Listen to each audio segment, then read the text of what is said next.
We've got an interstate rivalry tonight going on at Logan as the Grizzlies play host to the Highland Rams out of Pocatello. Highland, one of the top programs in 5A in Idaho. In fact, they lost to the eventual state champions in a pretty good semifinal game last year. They're a team that likes to run the ball, 211 yards per game on average last year. But this year, they're coming off a nasty beating in the hands of the Skyview Bobcats, 45-0. So they're going to be hurting, and they're going to be a little mad, and they're going to want to take it out on the Logan Grizzlies. The Grizzlies are a team that came this close to winning their opener here against Provo. A late touchdown foiled that. But then last week, with some game-time heroics and just a great performance all around, the Grizzlies went on the road and beat Cypress 31-28. They've got great receivers, and that Grizzly offense can be fun to watch. It's the Rams and the Grizzlies coming up next on the Game of the Week.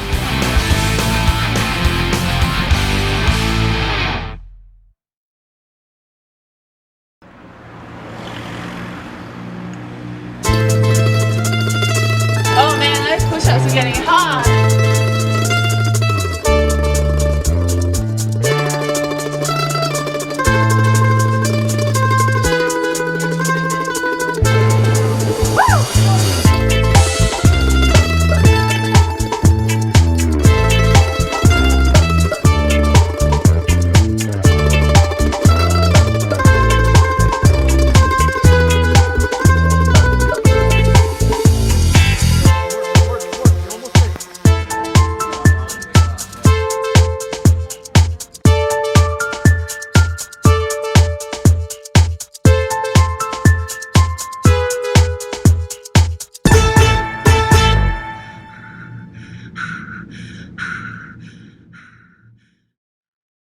Wendy's is saying thanks for making the Junior Bacon Cheeseburger America's #1 bacon cheeseburger by giving you more of what you love. Introducing Wendy's Giant Junior Bacon Cheeseburger. Double the beef, double the bacon, and now it comes in a giant meal for $5. With nuggets, fries, and a drink. There's absolutely nothing junior about it, except the price. Get Wendy's $5 Giant Junior Bacon Cheeseburger meal before it's gone.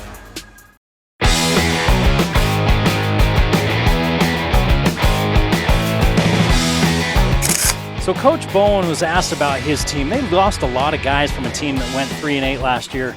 In that 3-8 season, though, they easily could have won 3 or 4 more games because those games they lost by less than a touchdown. But they lost a bunch of players. And so when asked about his offense and his defense, he's saying that, hey, it starts up front. We've got a young offensive line. We got 3 underclassmen we have to plug in there.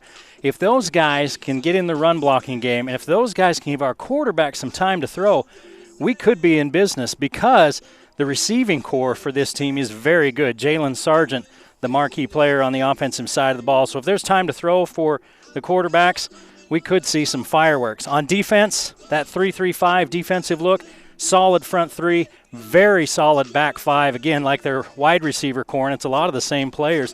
Their defensive backfield looks good. It's the linebackers that are the question mark. So those middle 3 in that 3-3-5 defense, I think the season will go as they go, up front and in the middle. Up front on offense, in the middle on defense. The big question marks for the Grizzlies this year. Let's see how it plays out tonight against the Highland Rams. Say the word base. Say the word mess.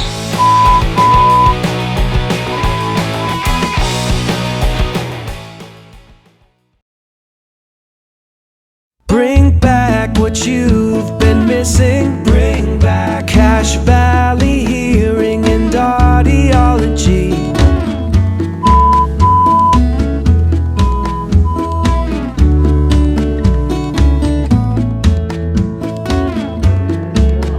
Bring back what you've been missing. Bring back Cache Valley Hearing and Audiology. The Game of the Week on the Valley Channel is brought to you by Icon Health and Fitness, changing lives with fitness innovation. Wendy's of Cache Valley, it's way better than fast food, it's Wendy's. Cache Valley Hearing and Audiology, bring back what you have been missing. Palmer Home Furnishings, our low overhead means higher quality at lower prices. Aspen Dental, get that gorgeous smile you've always wanted. Custom Fence Company, privacy, security, peace of mind. Anderson Seed and Garden, growing better gardeners. The Logo Shop, we logo stuff, all kinds of stuff. KSM means music. Music is all we do. The Factory Pizzeria, we're open late after the game. And the Valley Channel, Cache Valley's TV station for over 30 years.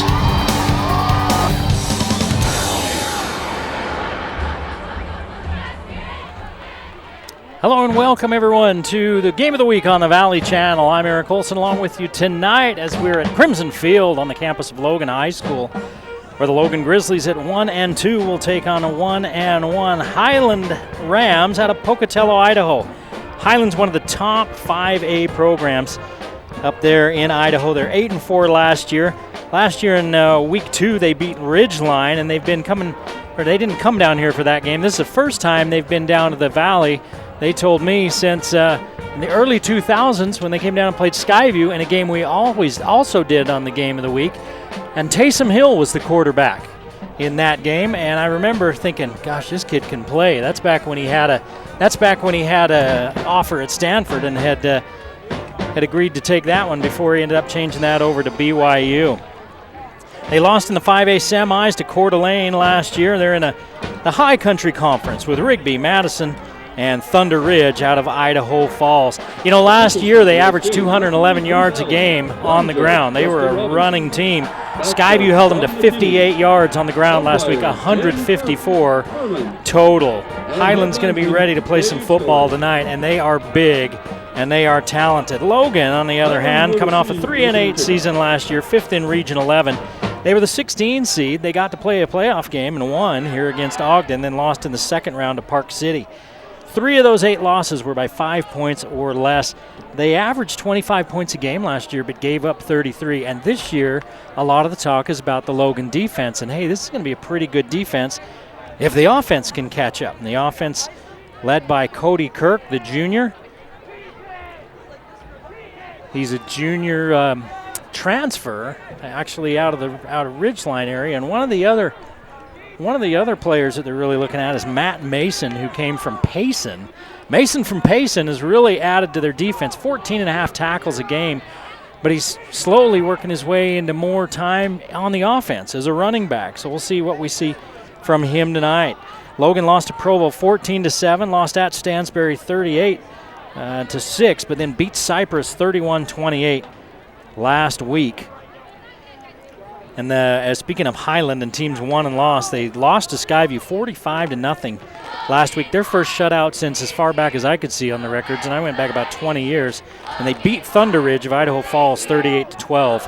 They're ranked 4th in 5A in Idaho. Their head coach Gino Mariani out of the Dirk Cutter coaching tree. We'll talk about that in a little bit. We're going to take a quick break and come back with the kickoff. You're watching the Game of the Week on the Valley Channel.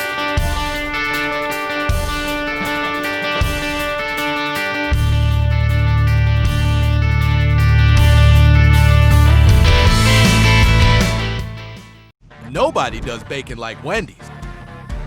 And now, we're bringing you the Big Bacon Classic, made with fresh, never frozen beef, topped with hot and crispy bacon. So if you're not getting your bacon cheeseburger from Wendy's, what are you getting?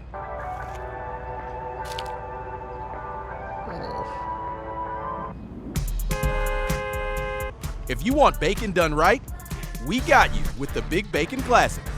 What are you waiting for?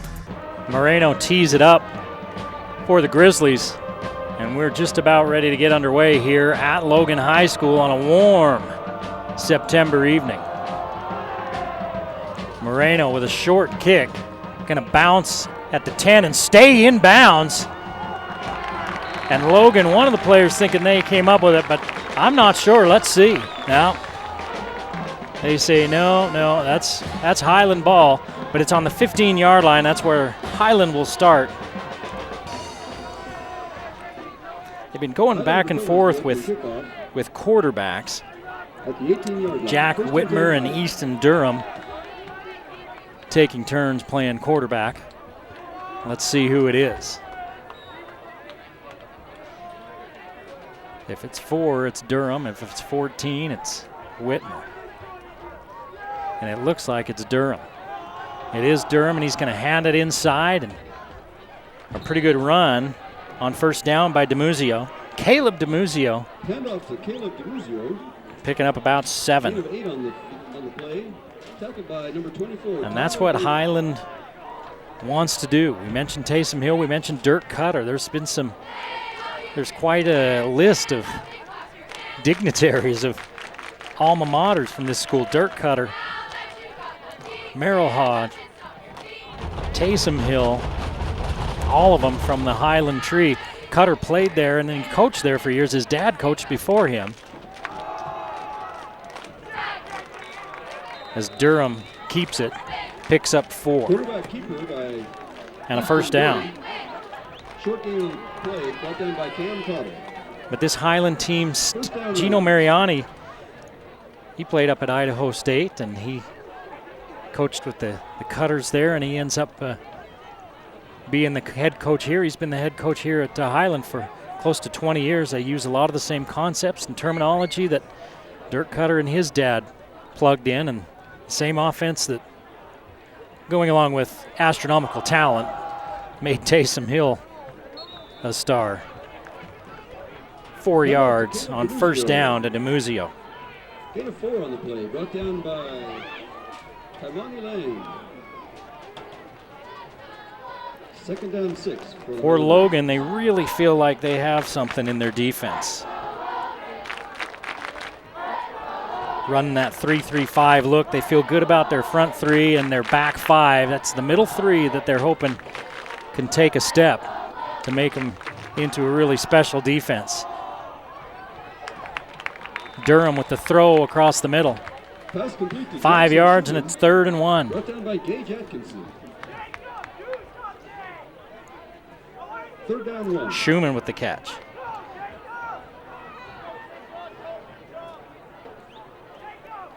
And it's 3rd and 1.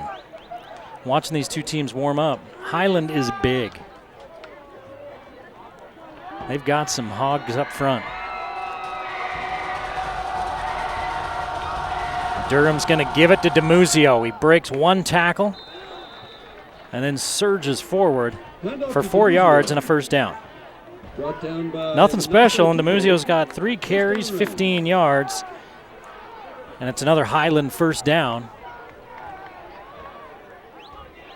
We've played 2.5 minutes, and Highland now out to their own 43-yard line with a new set of downs.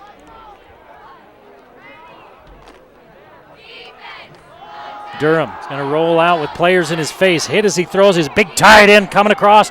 Mickelson's got all sorts of room. He's down to the Logan 40-yard line. 16 yards as they spot him at the 41.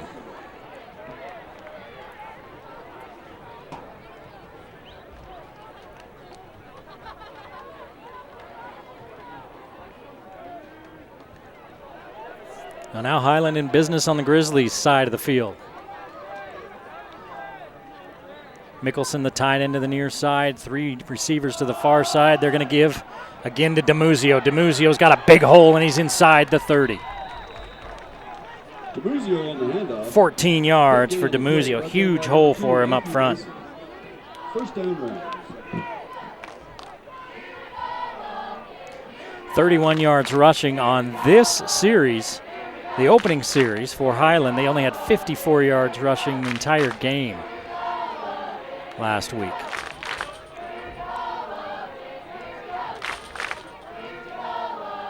Durham. 4 wide receiver look. He's going to look inside, and his receiver wasn't looking for the ball. Hiram Brinton looked like maybe he was going to block out there as he ran right into one of the Grizzly defenders. That's 2nd and 10.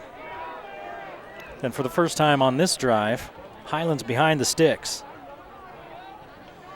DiMuzio back into the ballgame. He's a big running back. And again, 3 to the left, and Mickelson stands up to the right side. They're going to run the draw. to DiMuzio. He's going to pick up about 5. It'll be 3rd and 5. DiMuzio on the carry, brought down by Matthew Mason. Gain of 4 on the play. 3rd down. Matt Mason with the tackle. We mentioned him earlier, 14.5 tackles per game. He had 18 last week against Cyprus. The transfer out of Payson, 5A Payson. It's going to be closer to 3rd and closer to 6. Mickelson's in tight this time. They're playing man up on the very far edge, and that's where they look. Ball's delivered in the right place, and it's a 1st down. As Jackson Schumann comes up with the grab. He picked up 8 on 3rd and 6. 2 for 2 on 3rd down now for Highland on this drive. Ball at the 16-yard line of Logan.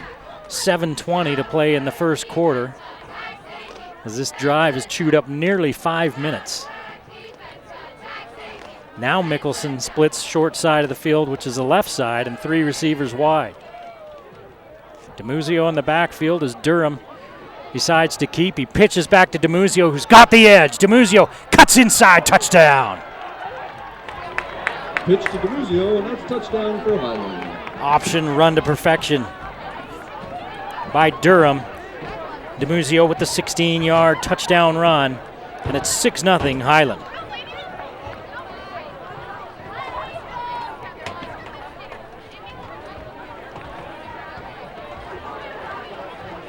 Five minutes and 1 second on an 85-yard drive, 50 yards worth by DiMuzio on the ground.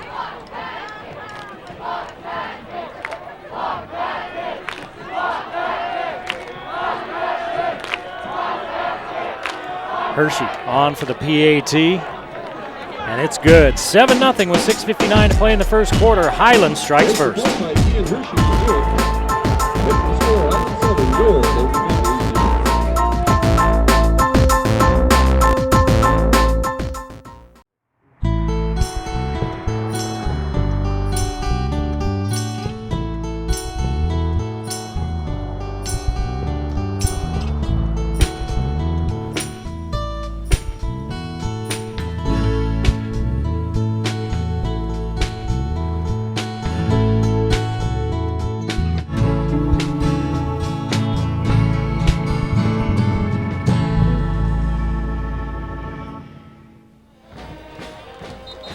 Seven 0 Highland with the early lead after the 85-yard touchdown drive. Methodical, 2 third down conversions, 7 rushes, 3 passes.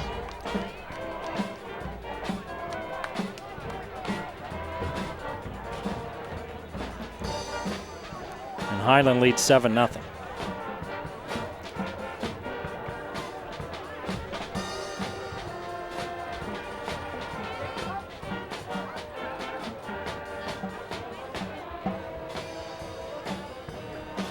Highland got embarrassed last week by Skyview.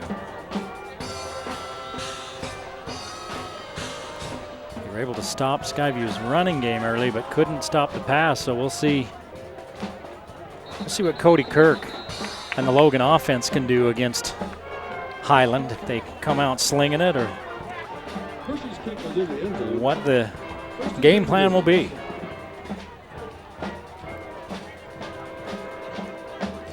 One guy to watch for is number 8, Jalen Sargent. Jalen Sargent, 144 all-purpose yards last week at Cyprus. 104 of them receiving, 40 on returns. Bunch formation to the near side, 1 receiver to the far side. I think it's Mason in the backfield. It is. See if they run a little screen out to him in that diamond. That's what they're going to do. Mason got room. Good blocking by his receivers, and Mason scampers out across the 29 to the 30-yard line and a first down. Matthew Mason with the ball. Pushed out of bounds by Houston Rudd. First down, Grizzlies.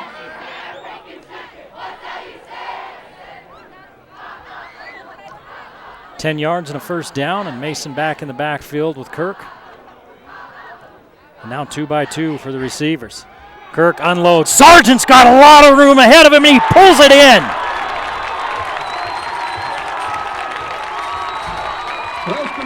Kirk let him a little much, or it's an easy 6, but as it is, it's 20, 30, 42 yards and a first down. Sargent just blew by the defender and had 7 yards on him. And he stretched out for the grab.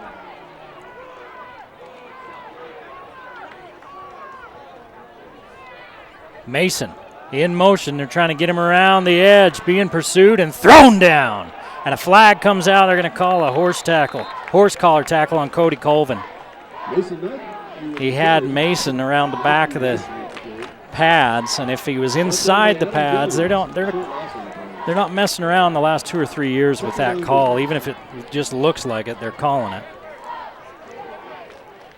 And that's what they're calling. So instead of a loss of a couple, it's going to be a first down after a 15-yard mark-off. First penalty of the game on either squad. That's a 15-yard penalty and first down. So just like that, the Grizzly offense is in business in the red zone on the 17-yard line.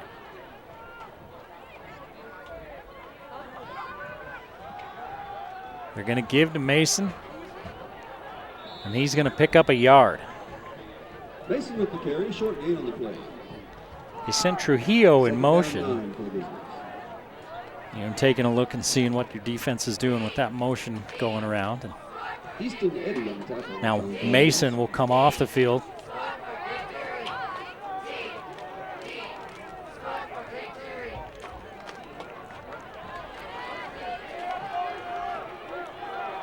Three receivers to the near side. Sargent, the bottom of your screen, a little dig pattern, and out of bounds goes the receiver. First and goal for Logan. Gage Jensen with 10 yards, and it's first and goal.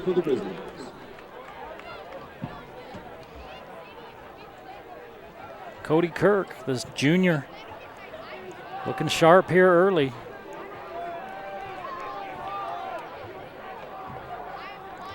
He's thrown 7 interceptions this season. They're trying to cut those down, and this one went to nobody, and there's flags everywhere. See if we've got a pick by the offense or a hold by the defense. What's it going to be?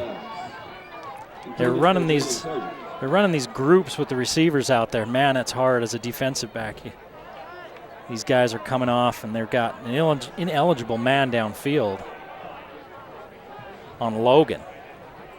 Illegal receiver downfield for the Grizzlies. Man, that's hard on a quick hitter. You got a man downfield on a quick hitter like that. That's a 5-yard penalty. First and goal. And it's first and goal at the 11 for the Grizzlies. Sargent.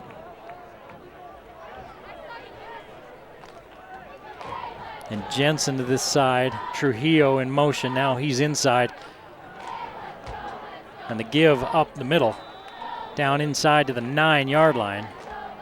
Alex 2 with the carry. Short gain on the play, brought down by Sloan Lamson. Second and goal from the 9. We didn't see who that was, but that's 2 yards.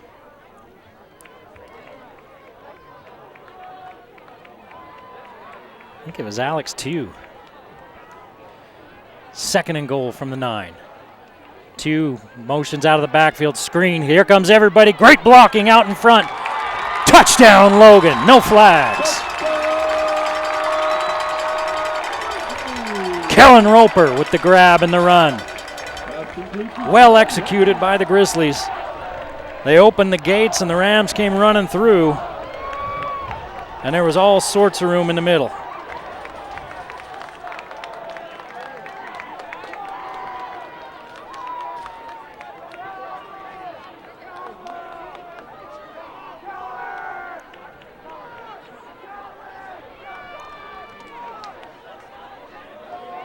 Moreno on for the PAT.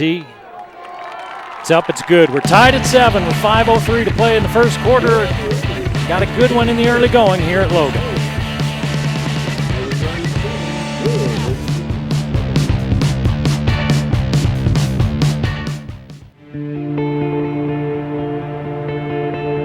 started Palmer Home Furnishings 17 years ago on 10th West, and we started Mountain Ridge Furniture a couple years ago out here on the highway in Providence. And recently, kind of out of the blue, not really planned, we had somebody purchase our building on 10th West. The result was for us to merge the two businesses and bring it all into one out here in Providence. 3 blocks south of Macy's out here on the highway. You can't miss it. If you drive on the highway in Providence, you can't miss it.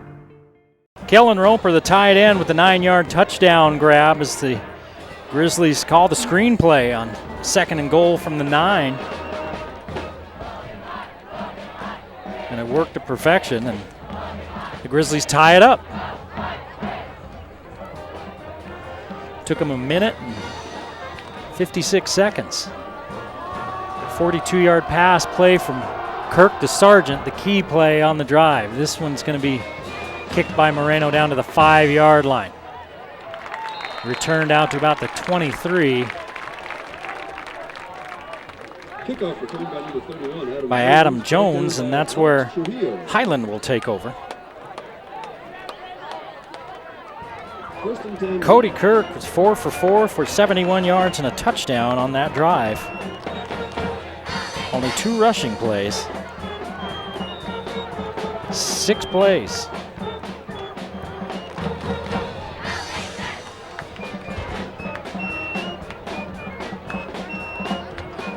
Durham back on the field. And he's looking to throw. Downfield, he's got a man wide open, grabbed out there by Barella, and Barella out across the 50-yard line. He came all the way across the field. Pass complete to Adam Burnham. 30 yards. Brought down by Matthew Mason. Big gain on the play. First down. I mean, he was all alone. He came all the way across and just found a dead spot, and there was a couple of Grizzlies looking at each other after the play and shrugging their shoulders like, wait, what? Who you got? Don't you? Why?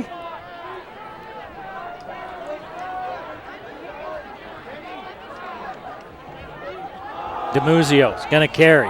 Has to make a move in the backfield to get past Dean, but ends up picking up about 6. DiMuzio's averaging 8 yards a carry, 56 yards on 7 carries, including the 16-yard touchdown. 7, 4, 4, 14, 5, 16, and 6. The only other Ram to touch the ball on a rush has been Durham. He picked up 4 yards.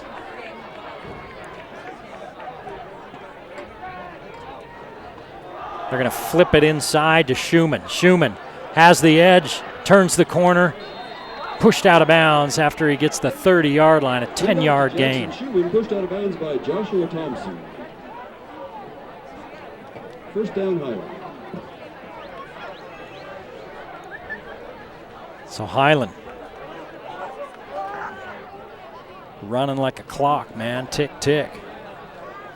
With 4:04 to play in the first quarter there on the Logan 30 in a tie ball game, 7 apiece here at Logan. Week 4 of Utah High School football season. Here comes a blitz. Durham's waiting. DiMuzio tips it to himself. They set up a screen just like Logan did. Durham waited forever until Durham finally came free and turned around. It's a 5-yard gain. Good job by Durham just to be patient.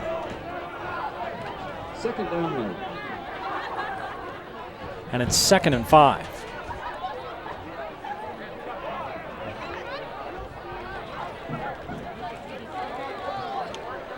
Three receivers to the near side. Mickelson, the lone receiver at tight end on the short side of the field.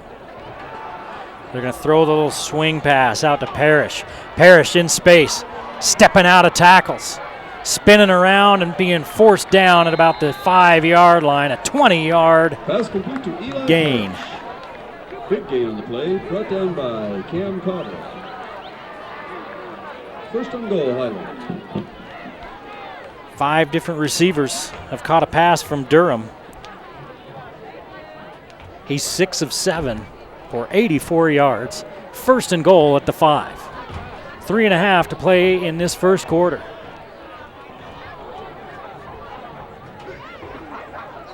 Durham Fakes the pitch, rolls out.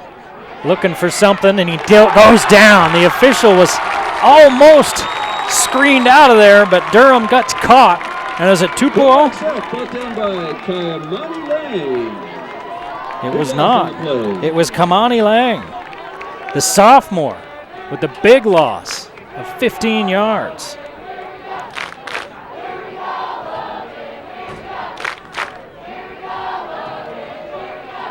The first sack of the ball game for either defense. Logan's averaging about 2 sacks a game defensively.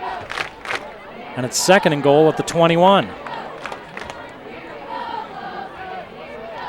DeMuzio, the lone back with Durham. And a flag. 1, 2, 3, 4, 5, 6, 7, 8, 9, 10. Delay a game. Logan had enough players, and it's a delay a game on Highland. So Highland with their 2nd penalty of the quarter. Back them up even more. 2nd and goal at the 26. 2nd and goal from the 26.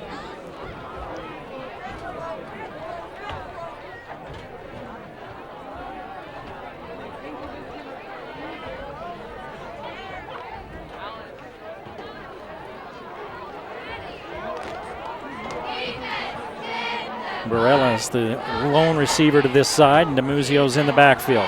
Here comes some late pressure. Durham gets rid of it, finds Schumann, and he is walloped at the 20. After a gain of 6, man, was he hit. Pass complete to number 5, Jackson Schumann, brought down by Kamani Lang. It was Lang with another big hit. Short gain on the play. Schumann has 19 yards on 3 catches. It's now 3rd and goal from the 20. 3rd and goal from the 20. If you're Logan, you don't want to let anybody behind you. And it may be 2 down territory for Highland. They're going to run a little throwback to DeMuzio. Got a little bit of room. He tiptoes down the sideline, stays in bounds, or does he? Let's see. Touchdown, he does. On 3rd and goal from the 20, the Grizzlies come all the way to the near sideline. DeMuzio slips to the far sideline and then tiptoes down that sideline for a touchdown.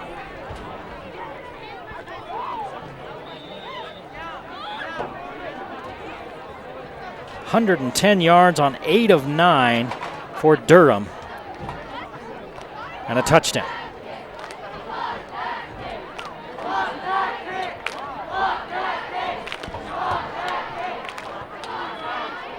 Kicks up, kicks good. 14-7 with 1:48 to play in the first. Highland back on top.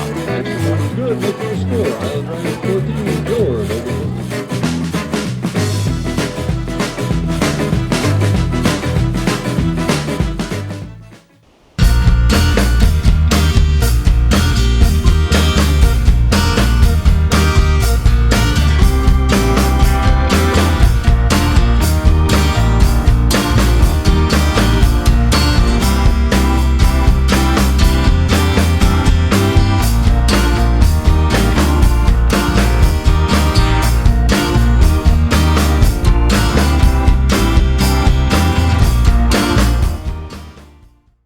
Back at Logan High School, Eric Olson along with you with 1:48 to play in the first quarter. It's 14-7 Highland. We talked about that deep Highland playbook, and they're showing all sorts of looks here in this first quarter. That time they got the defense going all one way and threw back the other. And DeMuzio did the rest. On 3rd and goal from the 20, Highland scores. That's a tough one to swallow if you're the defensive coordinator. Kickoff goes out of bounds. But there was nobody over there. There was a defensive end over there, and they threw that pass out, and the D end went to turn to run on an angle to try to run it down, and he had a blocker right behind him. He turned and ran right into the blocker. Somehow that blocker had gotten downfield and behind him, so that when he turned, it was right in his ear. And DeMuzio did the rest. Cody Kirk and the Grizzlies come back out on the field, now trailing by a touchdown. 3 receivers to this side, 2 to the far side. Kirk's going to loft it up for Sargent way out in front of him. And Durham was playing center field on that one. He got in front of Sargent and then geared it down about 2 gears. Just kind of slowed down so Sargent couldn't get out to it without running him over. That was a good job by Durham. For Kirk, his first incompletion of the night. 4 out of 5 for 71 yards and a touchdown. A lot of offense in this first quarter. Here's Trujillo in motion. We're going to fake the give to Mason and roll this side. And it's just out of the grasp of Trujillo. Incomplete pass intended for Alex Trujillo. 3rd down 10 for Grizzlies. That's one thing they're working on with Cody Kirk is accuracy and getting the ball in there. He's a junior.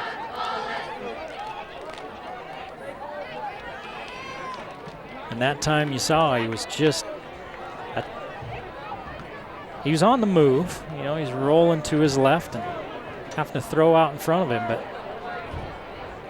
he had his man. You got to find him. It's 3rd and 10. Here's that bunch formation. They ran a screen out of it last time. They fake it this time.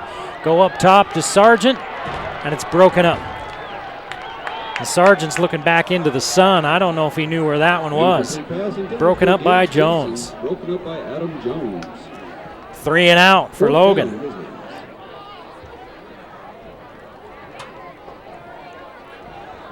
They're paying a lot of attention to Sargent as he runs that streak down the sideline. They ought to be able to sneak somebody across because I'm watching that. You got a corner out there and then you got the safety that's just got the number 8 written in his retinas. You should be able to sneak somebody out. A little bit of trouble with the snap by Trujillo. He finally gets it, and it's only about a 18-yard punt.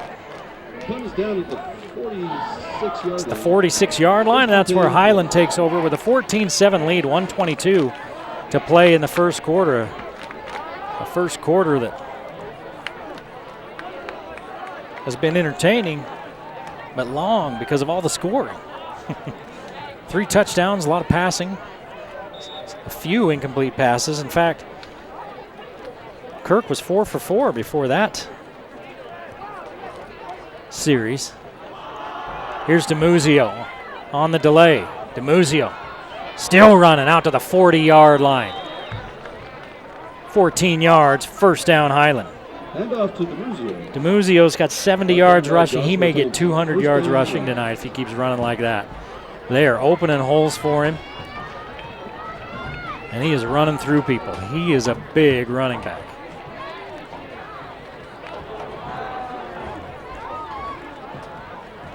Highland is big up front. And it's impressive that Skyview beat this team 45-0 last week. Impressive if you're Skyview. Logan's hanging with them. It's 14-7 with 54 seconds to play here in this first quarter. But Highland is driving at the Logan 40-yard line as we've got a timeout on the field. Logan coming into this game averaging about 71 yards per game rushing. Highland averaging 99 yards per game rushing. They're almost to that here in the first quarter. 177 yards passing for the Grizzlies, 248 total. Highland averages 162.5 passing yards a game, 261 total. And Highland's been scoring about 19 points a game, Logan about 15. Jack Whitmer's been their leader passing, but I noticed last week it was a lot of East and Durham, and I don't know if he's been hurt and hasn't played as much, but he's been the guy tonight, and he started showing up in the stat line quite a bit last week.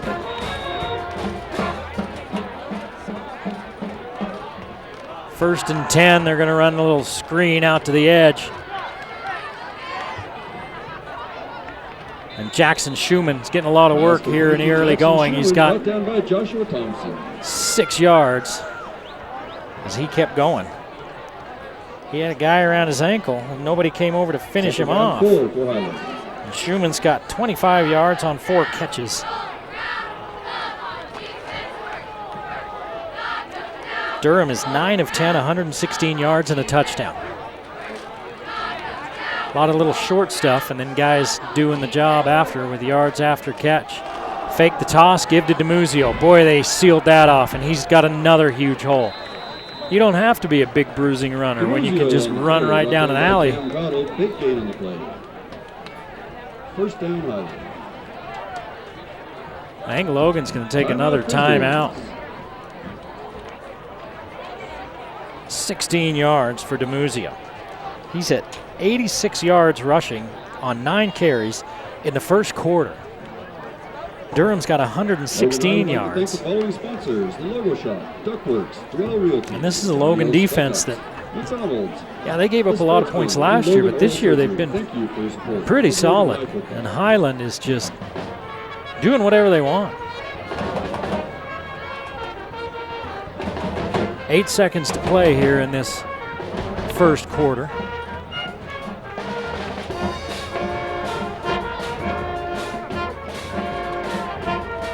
Logan doesn't want to get into a scoring battle with Highland. To get down 2 touchdowns to a team that can just control the clock like the Rams. That's deep trouble. The Grizzlies had them on 3rd and goal from the 20 on their last possession, and Highland scored anyway. Fake the give to DiMuzio. Max protect and look down the sidelines. 3 players there, lots of contact, and it's incomplete. Hunter Hulsman was the intended receiver. The defensive back tapped it out of there, and the safety came over and had a chance, but couldn't come up with it. I think he might have been out of bounds anyway if he would have. It's 2nd and 10 from the 19. Second down, right.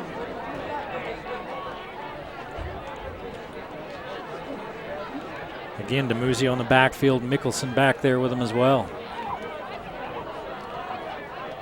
They're going to give to DiMuzio on the delay. He runs around the left side. He's got a lead blocker, and he's got another touchdown. I mean, there was nobody home over there. They collapsed that right side of the defensive line and just sealed it off. And they're making huge lanes for DiMuzio. 19 yards and a touchdown. He's over 100 for the night at 105 in the first quarter. And that's his 2nd touchdown. And that was the last play of the quarter, so after the PAT, we'll take a timeout. Whitmer holds for Hershey. Kicks up, kicks good. 21-7, Highland in front as we head for the second quarter.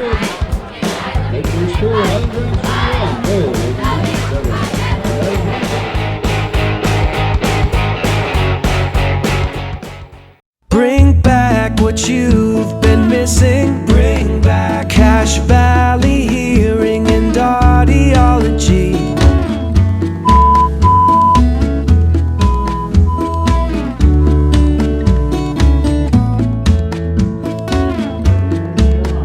Bring back what you've been missing. Bring back Cache Valley Hearing and Audiology. Back at Logan High School, 21-7. Highland near perfect in that first quarter. 105 yards rushing. Let's see, 115, 104 yards rushing total as a team. 105 by DiMuzio. A 15-yard sack is the only thing that brought them down. Well, Durham had 2 carries for -11. One was a 15-yard sack. Durham is 8 of 11 for 116 yards and a touchdown. And Highland's doing everything right. The Grizzlies had a nice first drive, but went 3 and out on their second possession. 3 straight incomplete passes. Hershey's going to kick this one off, and Sargent's going to get a chance at it at the 5. Sargent looking for an opening. Not much of one as he picks his way up to about the 18 or 19. Let's see where they spot him before he was pushed backwards. They're going to give him the 19-yard line, and that's where Cody Kirk is going to take over with this Logan offense. The screen game worked on that first drive. They ran a couple of screens. They threw the bomb to Sargent. They tried that bomb twice to Sargent on the second drive. Couldn't find him either time. Now they go underneath. Gage Jensen out to the 26. It's a gain of 7. Gage Jensen. Brought down by Adam Jones. Second down business. Kirk's 5 of 8 for 78 yards. So not a bad start for him either. And again, 3 receivers to the far side, 2 to the near side. That means 5 guys blocking 6. Nope, they drop 2 of the linebackers back. They go to Jensen again underneath. And you know, that's what you just need to do is be patient and take what they give you. Cody Kirk's pass complete to Gage Jensen. 11 yards and another first down. First down Grizzlies.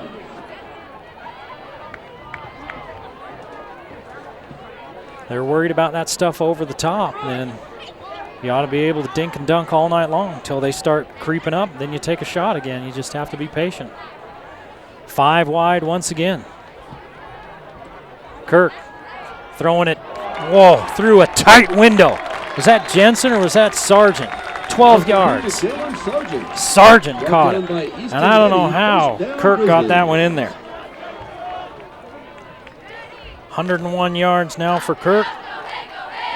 Sargent, 2 catches, 54 yards. And Sargent turned his head. That one was there, whizzed right past the shoulder of the defender, who was so preoccupied with Sargent he hadn't turned to look for the ball. And again, they go with that 5 wide look. They hand off on a little end around, and that one's going to gain a yard, but man, it looked like it was nothing doing. Alex 2 on the carry. It was 2. Gained a yard, and that was the hardest yard that kid's ever going to run for.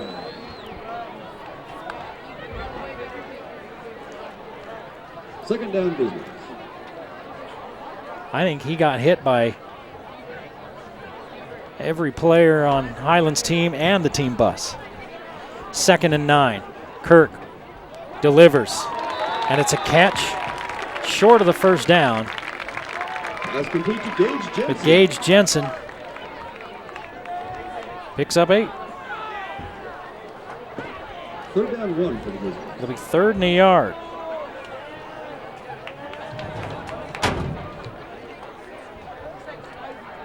About a yard and a half. See if maybe they run Kirk on this one or if they throw it. And a timeout called. No, a flag. Somebody moved for Logan. Their second penalty of the night. You know, after last week, that was a penalty fest. Ridgeline with 15 accepted penalties in that game. And Farmington, I believe, had 8. So a lot of penalties in that one. This one has started out fairly penalty-free. Not penalty-free, but fairly penalty-free. 2 penalties on each team. 9:30 to play here in the half. They're going to load up top. And this one thrown out of bounds by Kirk. Got to give your receiver a chance. He just wafted it a little bit to the outside. He was looking for Jalen Hoth. And it sailed on him and out of bounds. Hoth had no chance because the thing was 4 yards out of bounds. So they'll have to punt. Will the Grizzlies, after a promising drive, bogs down at the Highland 43-yard line. Trujillo kicks it away.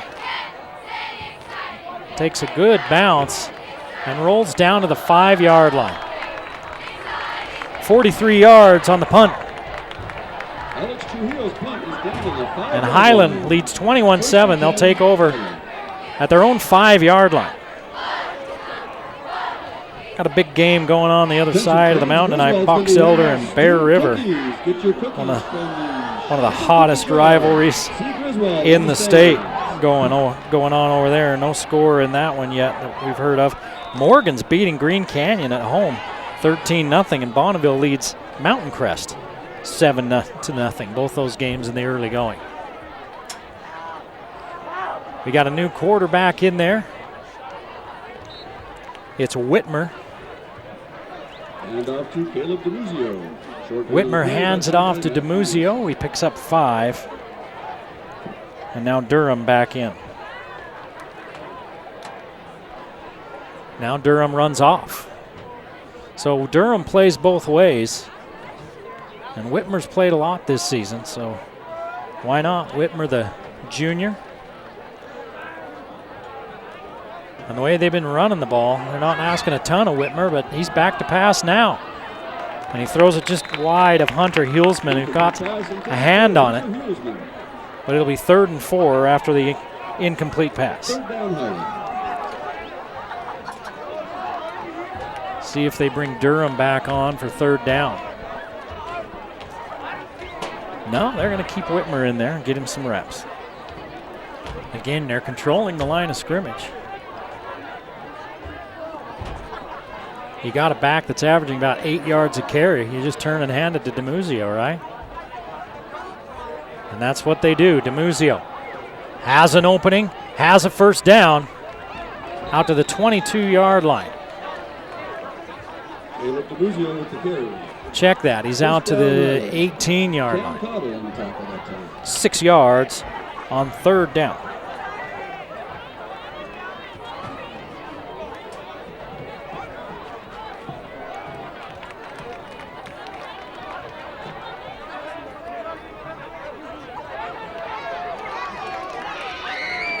Three wide receivers to the right side for Whitmer. He's going to roll that way. Stops, fires. A little bit high and a big hit administered out there to Schumann. Pass broken up by Jacob Tett. Tett gets out there and really put a hit on Schumann. 2nd and 10.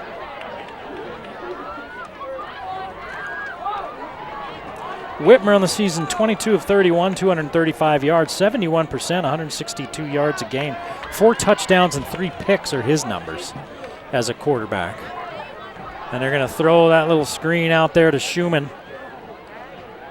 and give him a chance to run with the ball, and he picks up 9 yards, 3rd and 1.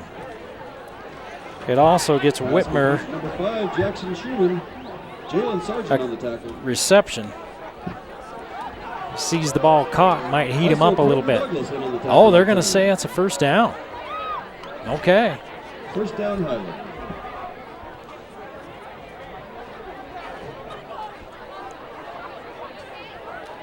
So 1st down, Highland.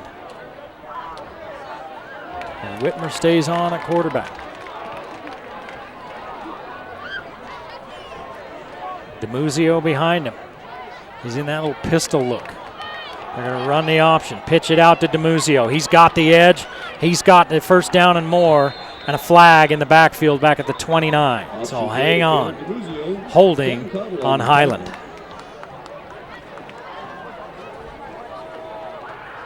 Flag on the play. Well, negates a good run by DeMuzio.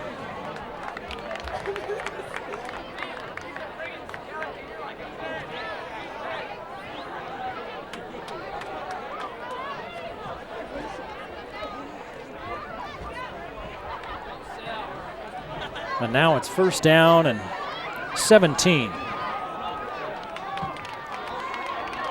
Whitmer back on, and this time Durham comes on with him.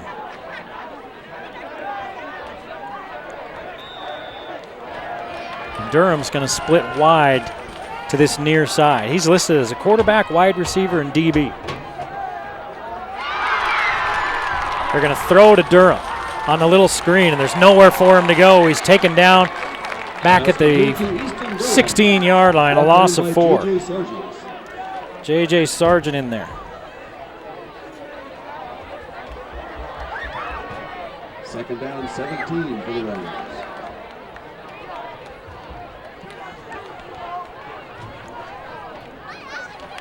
So they're back at the 16.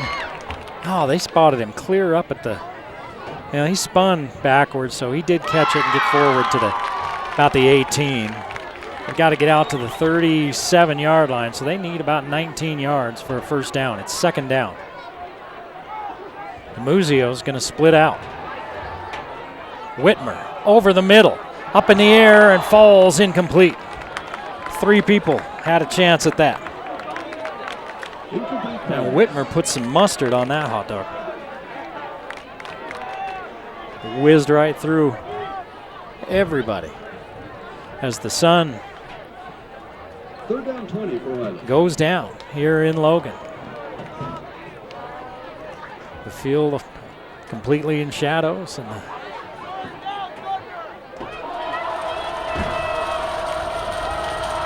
it's 3rd and 19. Whitmer got time, unloads, has a man wide open. It's Schumann. Once again, the Grizzlies on 3rd and long can't make a stop. It was Barella. Big gain on the play, brought down by Matthew Mason. 39 yards on 3rd and long. And the Grizzlies defensively just cannot get off the field. Barella 2 catches, 69 yards.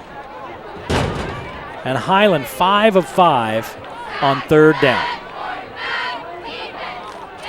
5:40 to play in the first half. Highland started this drive at their own 5-yard line. They're in Grizzly territory now. Whitmer, lots of time.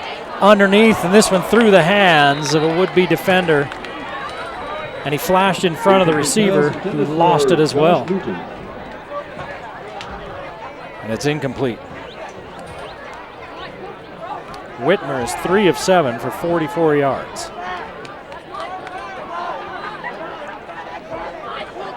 And Highland can throw an incomplete or take a sack or some penalties, and they just don't care.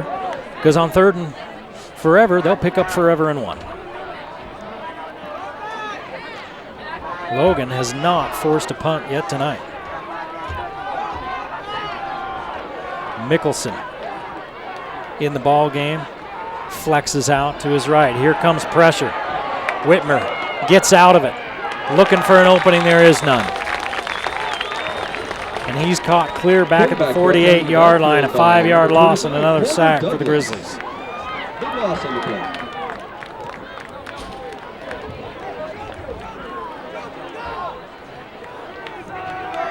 Third and 15. So the Grizzly defense again with a lot of space in between the sticks. See if they can make a stop. Highland has been perfect on 3rd downs.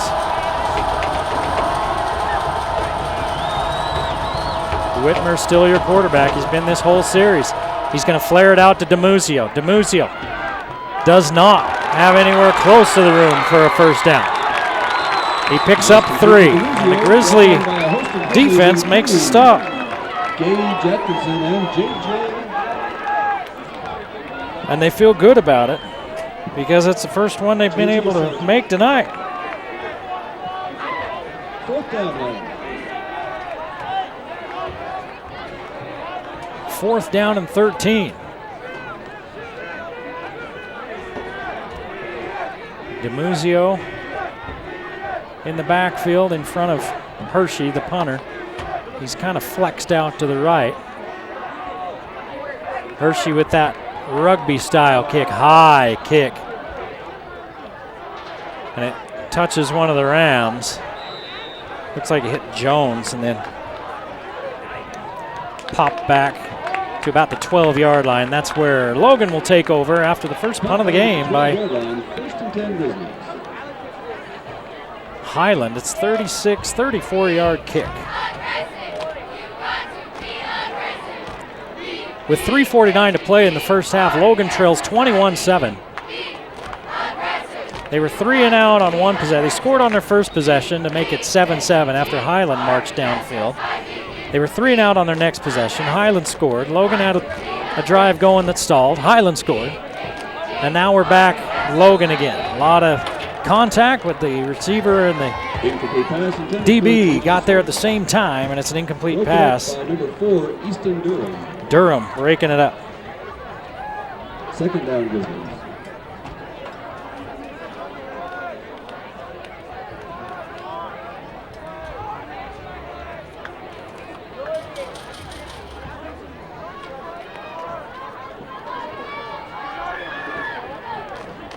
Here's the first incomplete pass of the second quarter for Kirk. Kirk unloads, and this time Jalen Sargent, here's the flag. Sargent got grabbed.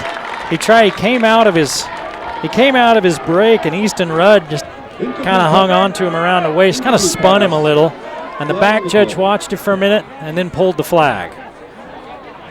15-yard penalty and a first down.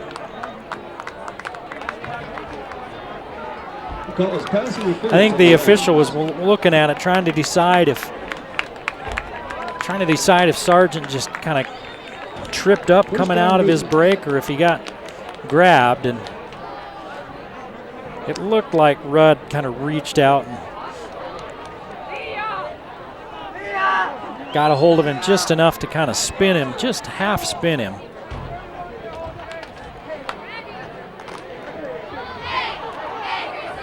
And that was the call. So it's a first down out at the 27.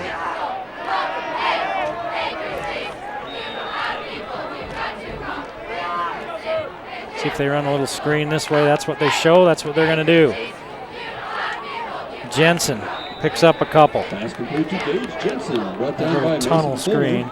After a short gain. Jensen's got 5 catches for 38 yards. Second down, Sargent 2 for 54. Mason 1 for 10. Roper 1 for 9 and a touchdown. And that's somebody that's been quiet, is Mason. They used him for a couple of plays on the first possession, and then not a word or not a peep from him since. In fact, I haven't seen him in the backfield. Kind of peeking for him on the sideline. There's Jensen in motion. They fake little screen to him and give it up inside for a yard to 2.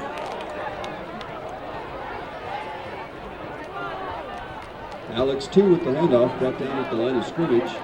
That's going to be 3rd and 7. Togiai on the top. The Grizzlies are 0 for on 3rd down.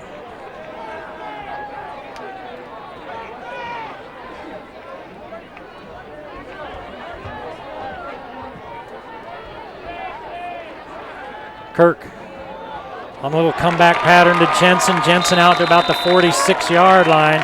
He's got 16 yards and a first down. Number 5, Gage Jensen. Big gain on the play, brought down by Adam Jones. First down, Grizzlies.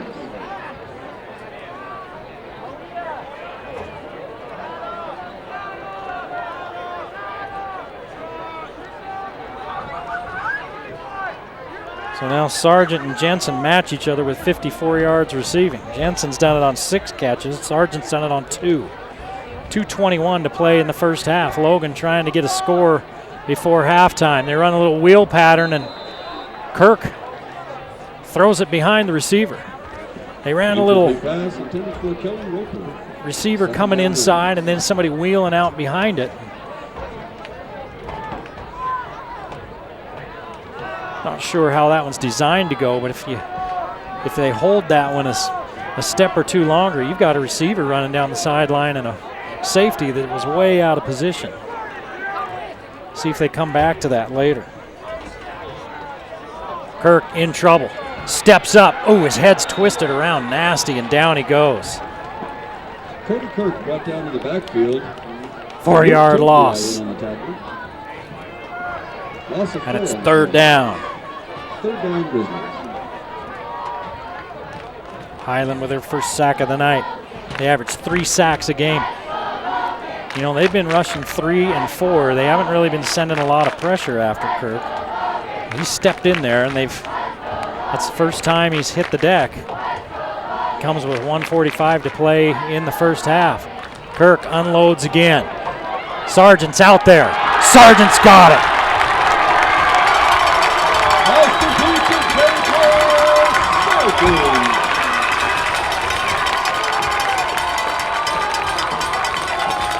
43 yards for Sargent and a first down.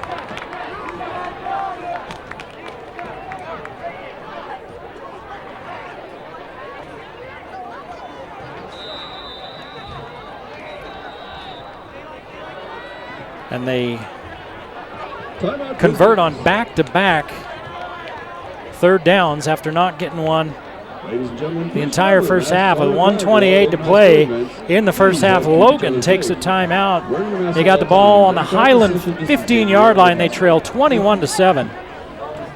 A score here would be huge for the Grizzlies if they score and go into the locker room with a score and be down 7. They get the ball back to start the second half. They've got a little bit of momentum, a little bit of confidence against a Highland team that one of Idaho's top 5A teams. They lost in the semifinals last year to Coeur d'Alene by a touchdown, and Coeur d'Alene went on to lose the state title game by 1 point, 57-56 to Rigby. And Rigby's actually in Highland's conference. They don't have regions, they have conferences up there. In the High Country Conference, Rigby's been the cream of the crop here for the last couple of years. Highland is always there in the mix. At Highland lost to Rigby last year. They lost to East High School at East. They didn't lose much last year. Here's the little screen. Run it out to the edge. Inside, well, right to the 10. Second down, Grizzlies. So it's a 5-yard gain.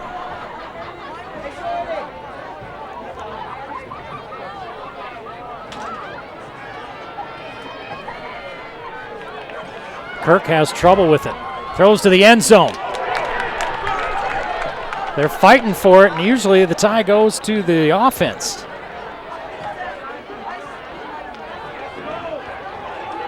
Oh, goodness. So they give it to the defense. You always see that given to the offense. When two players, when it's bang, bang, and they both grabbed it, you always see that go to the offense. They give it to the defense, and Highland makes the play. First down, Highland. And Logan's coaching staff having a few words with the officials about that. That one was right in there. Both players were in there. Both players had a hold of it and were wrestling for it. And they gave it to Highland. I'm a long way from it, but you never see him give it to the defense. So instead of 14-7, it's 21-7, and Highland's got the ball on the 20-yard line after making the stop.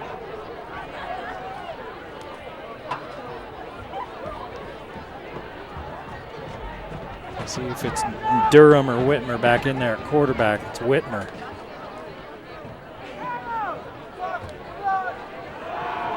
Whitmer looking for a big one.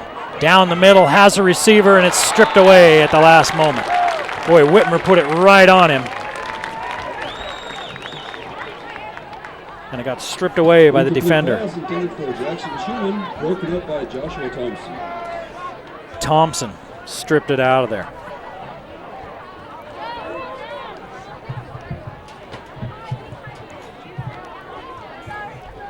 That was Schumann. He was running. He'd split those defenders. He was running right between them, and Whitmer put it right on him. Thompson dug it out of there. Whitmer looks underneath. 12-yard gain, and the clock stops. Schumann with 46 yards on 6 catches.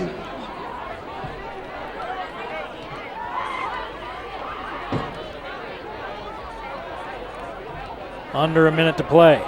Whitmer underneath is Schumann again. Not much for Schumann. He picks up 4, and Highland will take a timeout. Pass complete to Jackson Schumann. Short gain of the play. Alan Hart on the tackle that time. Schumann 7 catches, 50 yards.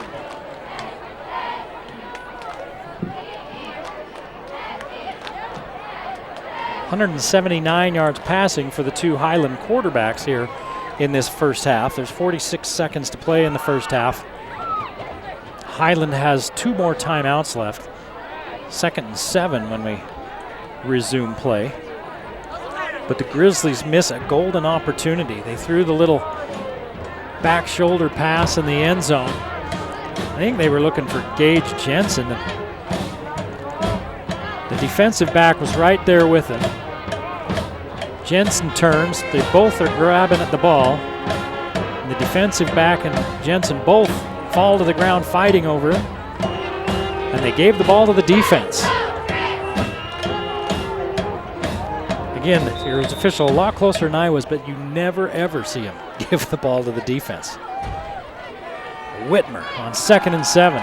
He's going to roll to his right, uncork to a man running wide open down the sideline. Missed tackles left, right, and center, and Highland is in business inside the 20-yard line. And the clock stopped before that play stopped. Grizzlies aren't getting any help even from their own clock crew.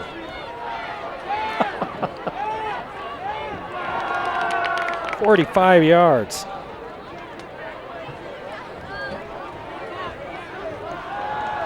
Whitmer looking underneath to DeMuzio. DeMuzio taken down after a gain of 7. Pass complete to Caleb DeMuzio. Keeping the play.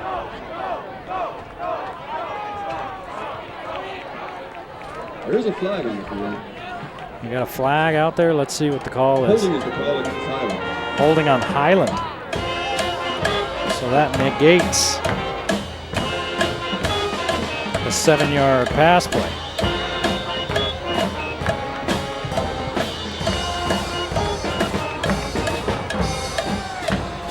I don't know how long that clock was stopped,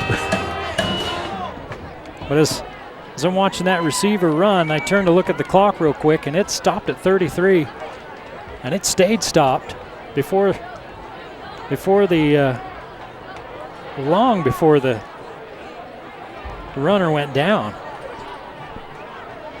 At this point, Logan wants that clock to run. Visitors' portable restrooms are located. And Highland turns Logan away on a scoring opportunity, and now they've got the ball at the Logan 21-yard line, 22 with 19 ticks on the clock. Highland's out of timeouts.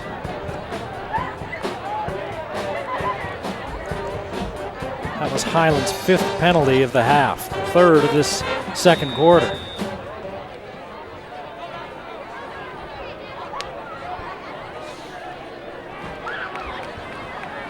Whitmer standing in, delivers.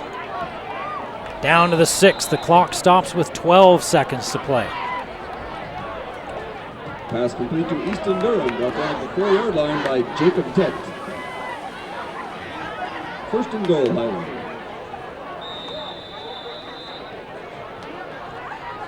First and goal.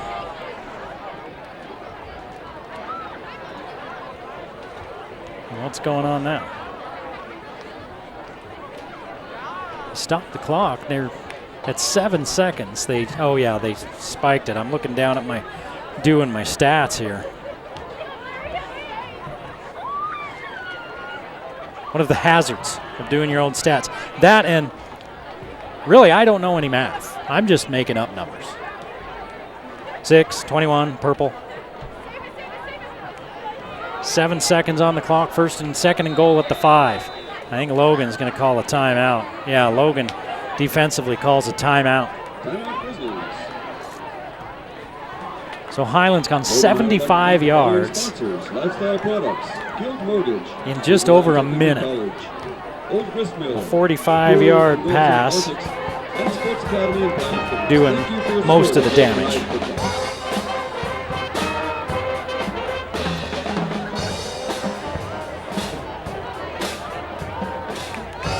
Highland offensively tonight has been sharp. I mean, razor sharp. And they lead 21-7, looking to make it more. Just when it looked like Logan was going to make it 14-21, and then getting the ball back to start the second half. Highland makes the play defensively, and they don't sit on it. They've been aggressive. Box Elder leads Bear River 7-6 late in the first half of that one. Morgan still blanking Green Canyon. Last score we had of that one was right at the end of the first quarter, and Bonneville leads Mountain Crest 14-0 in the second. Whitmer stays in at quarterback.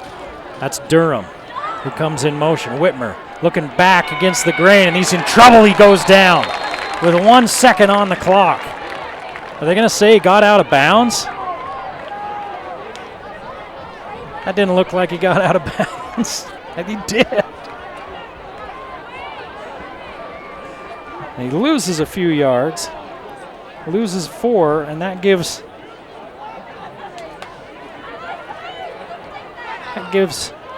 Highland a chance for a field goal. Man, it looked like he got dragged down in bounds. Once again, I'm a long way from the play. So Hersey's on for the 25-yard attempt. Looks wide, but it's not. 24-7, Highland on top as we head to the half at Logan. You're watching the Game of the Week on the Valley Channel.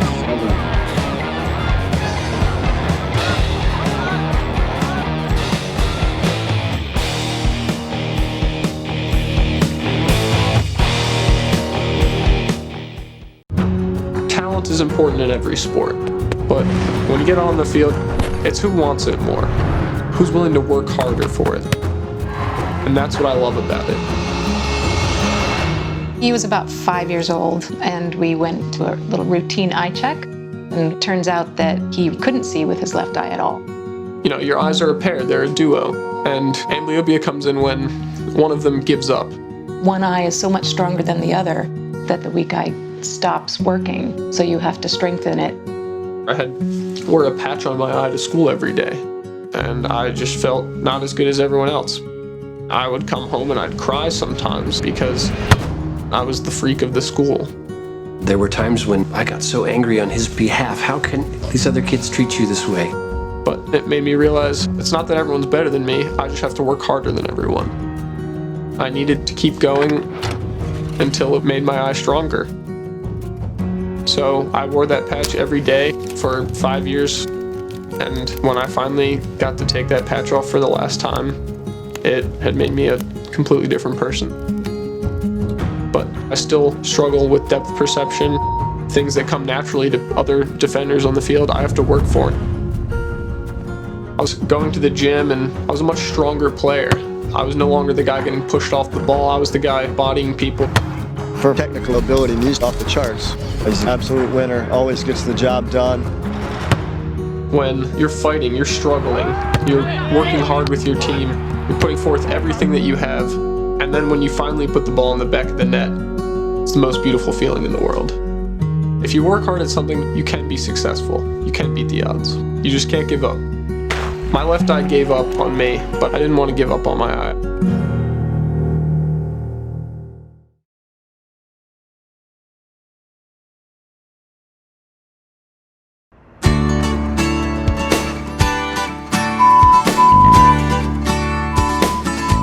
Linda, you're going to tell us a little bit about your story today, and we'll start with how come you had to have hearing aids originally? Well, I think it comes down through my family. My grandmother was very hard of hearing, and so I started noticing that at work, if I was in a meeting, everyone else is comfortable in hearing what was being said, and I'm sitting forward in my chair, and I can't hear. And then a lot of my job was dealing with people on the phone, and when they would call, and I'd say, "I'm sorry, I didn't hear that," and they'd repeat it in about the same tone, and I still didn't hear them. By the time I said 3 times, they were irritated and thought I was stupid. Which you're clearly not, but that does happen. So it was frustrating. So we had tried a couple of things. You know, they tried giving me a little booster thing on the phone, and that didn't work. And so I just thought, I just need to go get hearing aids, and let's just do it. Okay. So you went and got hearing aids, and you were happy with them. They helped you out, I'm sure. Yes. In fact, they were really surprised because when I went back, they're like, "Oh, wow, you're wearing these this many hours," and I'm like, "Yes." That's why I wanted hearing aids, so I could hear. And I was happy with them and happy with the service. But when I retired, I needed a little bit different kind of support and than I had before. So my son had come here to Dr. Dane's, because my son, who's was in his 30s at the time he was getting hearing aids. So it really is a family thing, isn't it? Yeah. He has it from both sides of the family. Poor thing. guy. Yeah. So he just said, hey, I really think, Mom, I think you'd like to come to this guy. So I thought, okay, I'll give it a try. Okay. And he's been fantastic. Tell us a few of the qualities that you like about Dr. Daines. I know he's very much customer service oriented, isn't he? Yes, very much. And not difficult to get into, and willing sometimes if I just needed to stop by, I can pick up some batteries or he'll take a look at them, and I didn't have to even, worry about if it was going to be convenient, make an appointment. I could come. And you've been coming now, of course, to Dr. Daines here at Cache Valley Hearing for several years. And have you recommended him to anybody? Yes, I have. And in fact, I just found out that a really good friend of mine and her husband have been in just recently. And so I'm excited to talk to them. I hope that they feel the same way I do. Oh, I'm sure they will. One thing Dr. Daines is famous for is his customer service. Yes, very much so. And I have so appreciated it. Yeah. And very easy to talk to and very willing to help. Yeah. So. And just can't ever do enough for you, is what we hear all the time. He's always here for you and can't ever do enough for you. That is absolutely right. And he upgraded my hearing aids for me, when I got to that point, and it's been very successful. Good. So I've appreciated that too. Good. So if you are in need of hearing aids or even just a hearing test, you're not sure, follow Linda's recommendation and come in and see Dr. Daines. Thank you so much, Linda. You're welcome. Thank you.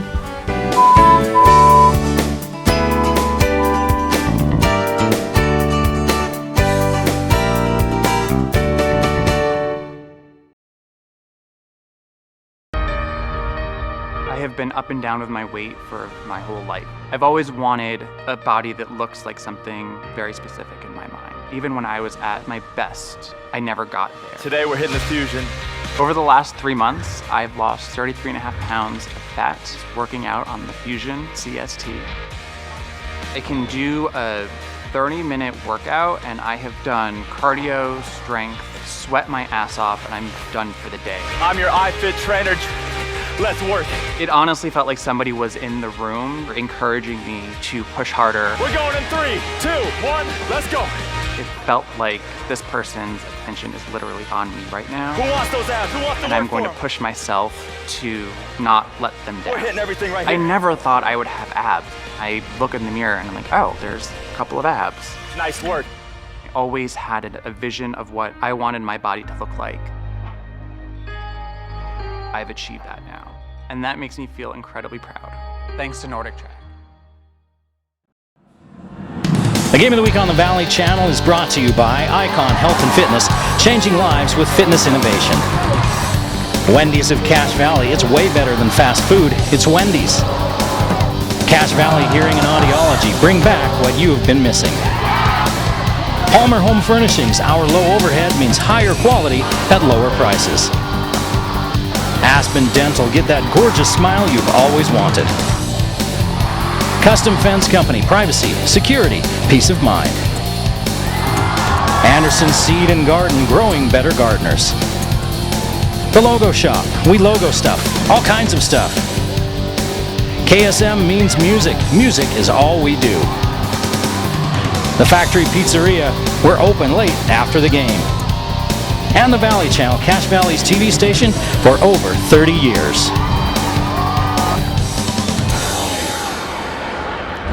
Welcome back to Logan High School on a nice September evening. Eric Olson along with you as Highland jumps out to the 24-7 halftime lead. It was a close first quarter. 14-7, or 7-0, then 7-7, then 14-7. Then Logan goes 3 and out, then Highland scores again, and then Logan gets a good drive going and can't score. Highland scores again. Highland only punted once, and then Logan had a great chance to get down to the 10-yard line, looked like they were throwing a little comebacker into the end zone, and the defensive back and the receiver both fought for it, and talking with here after, it looked like maybe it bobbled it, or at the half, it looked maybe it bobbled it out of the receiver's hands and more into the defender's hands, and that's why they gave that one over to the defense. You don't usually see that when it's one of those, jump balls. They usually give it to the offense, but then Highland took it right down the field in less than a minute, down to the 10-yard line of Logan. They end up settling for a 25-yard field goal as time expired to lead 24-7. Highland with 106 yards rushing, 240 through the air, 346 total yards. Logan 175 yards in the air as we kick off the second half. 175 yards in the air for Logan, 1 yard rushing on the ground, and the Grizzlies with 176 total yards. Cody Kirk is 13 of 18 for 175 yards and a touchdown and a pick. 97 yards on 3 catches for Jalen Sargent. Gage Jensen 6 for 54. Whitmer and Durham took turns at quarterback for Highland. Whitmer had 124 yards, Durham had 116. DeMuzio ran for 116 yards. Logan trying for the big one early as Kirk hangs it out there. And Durham is there to defend.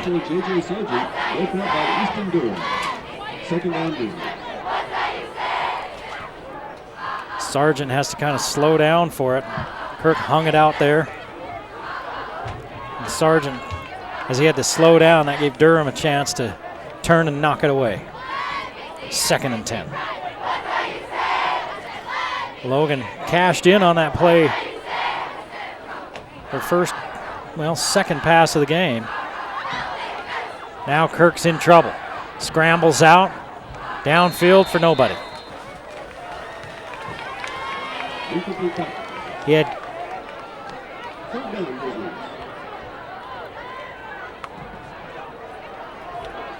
Roper underneath and threw it right over his head.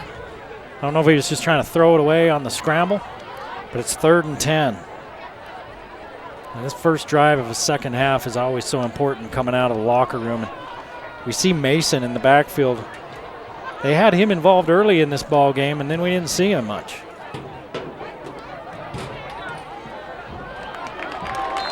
Pass is complete, first down. Pass complete to Kelly Roper, brought down by Roper Byron Brinton. gets 11 yards. And that's a first down for the Grizzlies.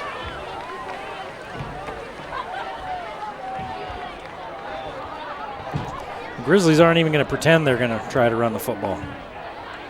Trailing by 3 touchdowns. Kirk's going to unload again. All sorts of contact, no flags. So we've seen that before tonight where Highland's defending that by getting in front of, is that Kirk that's down and getting up slow? It is. He got hit just after he threw it and he's limping as he gets up. We've seen Highland defend that. Those long passes like that, you get Sargent running out there and then they get a defender that comes over and kind of gets on his hip and kind of gets in front of him a little bit and then slows down so Sargent can't run past him. And it's been effective because early in the game, Sargent was just running past guys. So he's going to have to try to find a way to separate. They fake the screen. Good job by Kirk to get free.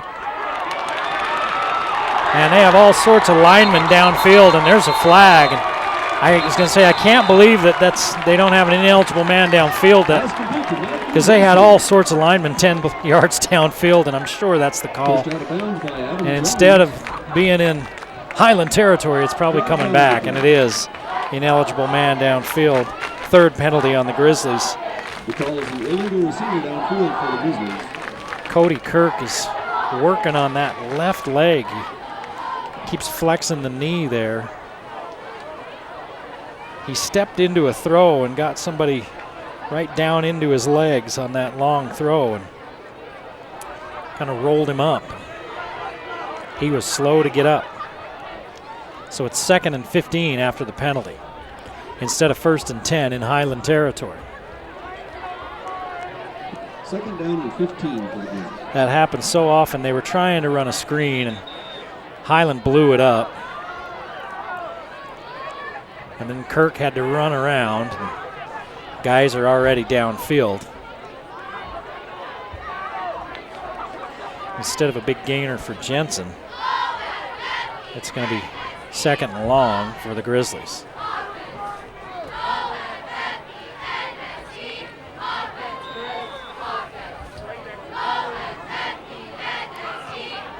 They're locking Durham up on J.J. Sargent. Here comes the rush off the back foot. Kirk gets it away out to the 50-yard line, and Kirk hit late, and there's a flag. 24 yards, and Kirk slow to get up. And they're going to tack 15 more onto it.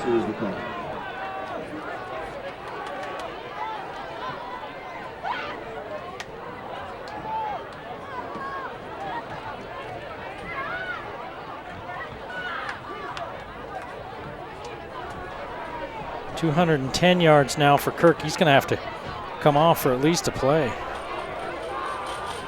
78 yards receiving for Jensen. Let's see if the backup will probably be Cooper Pond.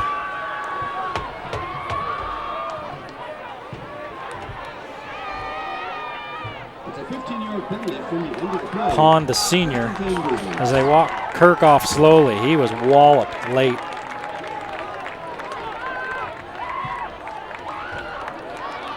It was borderline late the first time he got hit, but it was more down low, and the guy just kind of was crawling in there trying to get him down. That one was up high, and that's probably what drew the flag. Not high to the head, just higher. Nice grab out there, though, and it's first down at the 35. Pond gonna hand it off. Gain of maybe a yard. Handoff to Matthew Mason, brought down by Mason Fuller. Correction, Fuller. Mason gets a yard. No gain on the play. They moved the stick. It's less than a yard, but they moved the stick so it goes in as a yard. But it was about, if a yard's 3 feet, they got about a third of a yard. I mean, they're locking Sargent up man-to-man on that far side as much as they can, and so Gage Jensen's having a big night. It's 3rd and short after the 7-yard gain. 8 yards. 3rd down 3 for the Grizzlies.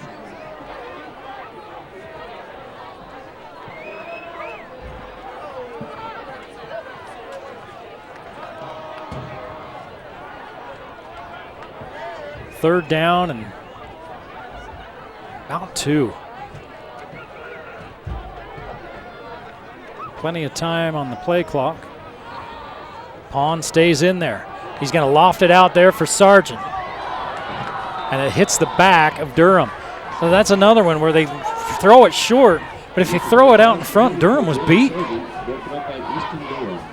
And they're throwing a back shoulder pass, and Durham's playing the trail. Sargent had to wait for it and hit Durham in the back. 4th and 2, and the Grizzlies are going to go for it. Cooper Pond in for the injured Cody Kirk. Kirk 210 yards passing. Here's a first down on 4th and 2 to Jensen. Pass complete to Gage Jensen, brought down by Adam Jones. Jensen picks up 6. First down, Grizzlies. 84 yards on 8 catches for Jensen. Kirk's back in the ball game. Yep, there he is. So Pond comes on in relief. He's 2 of 3 for 14 yards and keeps the drive going. Now Kirk back in there. They're going to hand up the middle to Mason. Not much room. He gets about to the 20. It's a yard gain. Handoff to Matthew Mason. Following the lead block from Tyson Miller. You're just trying to keep that defensive front line honest. Slow them down a little bit because they're just pinning their ears back on the pass rush because, well, Logan's throwing the ball all night. 7 rushing plays. all night long. 26 passes. Kirk, 27. Down he goes. They brought the linebacker right up the A gap. Nobody even touched him. And Kirk's hobbled so he can't get away. Big loss on the play. He loses 6. Third down long for the Grizzlies.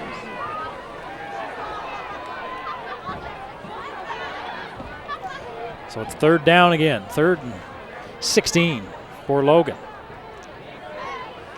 At the 32-yard line, and it's probably 2-down territory. They're looking for Sargent again. This time they throw it out in front. Sargent's there. Perfect throw by Kirk. Durham's a great athlete, but not many people can catch J.J. Sargent.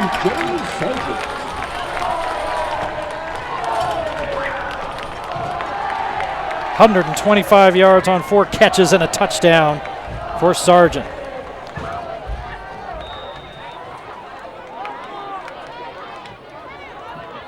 Kirk now with 2 touchdown passes, 238 yards. And the PAT to try to make it a 10-point game. The flag is thrown before the snap, or right at the snap, usually on the offense.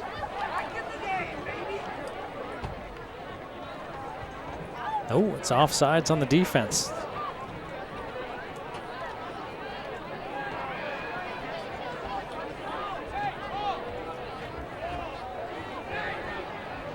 Or maybe they just let him kick it. The call's offsides on Highland. They stopped the play. And the kick was good. And now they're going to re-kick it. See if the second kick's good, after they move it down to the 1.5-yard line.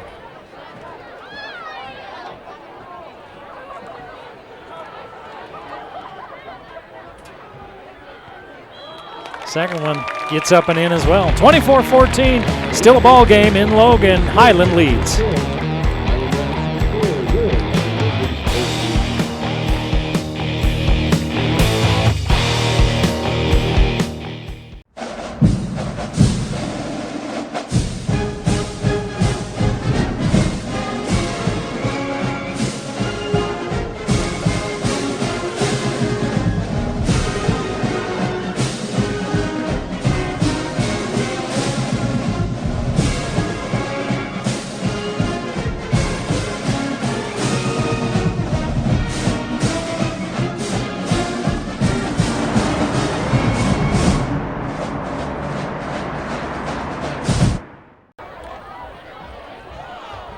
24-14, Jalen Sargent having himself a game. I say that every time he takes the field, though. 104 yards receiving last week, 40 yards kick returns last week, 144 all-purpose yards. He's got 125 yards receiving tonight. I think he has one.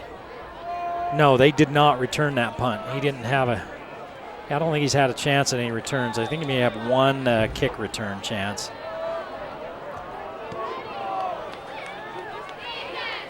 Moreno's kick fielded about the 7. Jones picks his way up to the 27-yard line, and that's where Highland will take over for their first possession of the second half, leading 24-14. So a couple of big plays by Sargent and a couple of timely plays by Gage Jensen. And then a big penalty helped Logan as well on the roughing the passer.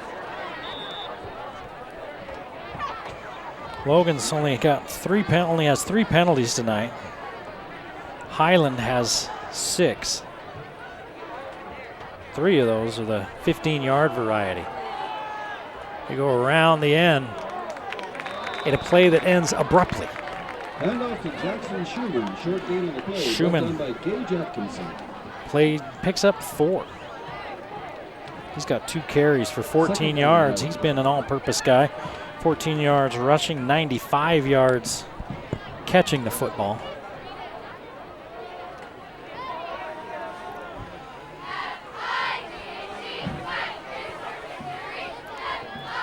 DiMuzio in the backfield.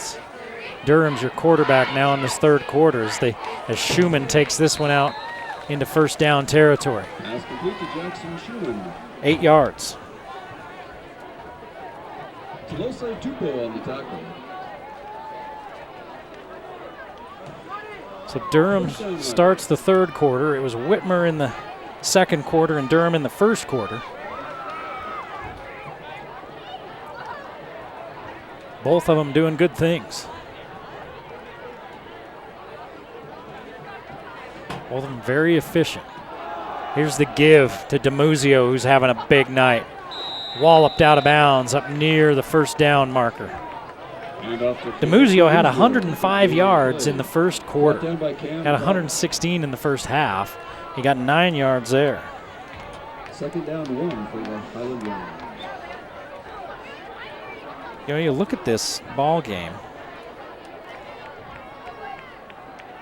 Logan gave up 3 points in the second quarter. They turned it over in the end zone. Maybe a little closer than a 10-point game. Here's Durham reversing out across midfield. Still alive, finally grabbed and hauled down, but not until he picks up plenty of yardage. 14 yards for Durham. 3 carries, 3 yards for Durham. He's been sacked twice. Manasseh Tupou with the tackle. He played in the playoffs last year for the Grizzlies, did Manasseh, and they're happy to have him this year.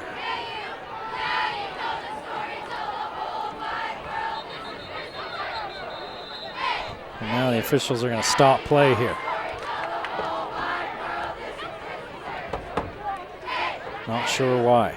Box Elder leads Bear River in the third, 14-12. Bonneville leads Mountain Crest in the fourth, 14-6. Ridgeline leads Woods Cross at the half, 17-0. Skyview 33-0 over Madison, Idaho in the third quarter. Last score we had Morgan and Green Canyon. Morgan led that one 13-0. That was at the start of the second quarter. I haven't had an update on that one. Turn and give to DiMuzio. DiMuzio moving the pile.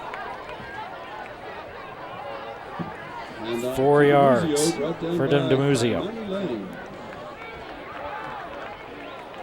5 on the play. Second down 5 for the Riders.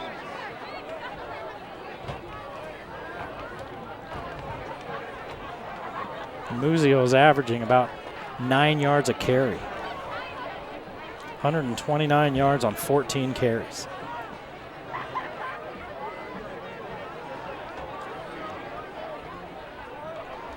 Six minutes to play in the third quarter. 24-14 Highland. They're on the move again. Durham. Double move. This one hanging up there. And it's incomplete. Boy, the defensive back wanted an offensive pass interference. Incomplete pass intended for Hunter Huisman. He's standing there just waiting for it. And then Heuleman runs into him. He was looking for the ball as well. The ball falls harmlessly to the turf, and it's third down and 5. 5 of 6 on third downs for Highland.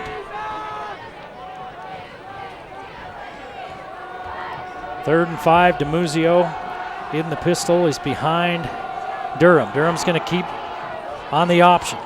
He's got the first down. He needed 5. It looks like he got 6. He wasn't going to pitch that one. First down run. He hung on and took off. He scored on that play early in the game.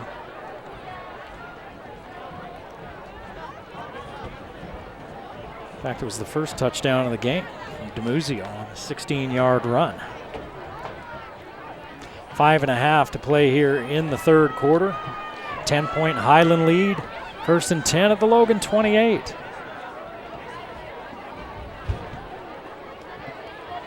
Durham pitches to DiMuzio. He's got a convoy out in front of him. He cuts it inside for a gain of 3. Caleb DiMuzio with the handoff. Short gain on the play.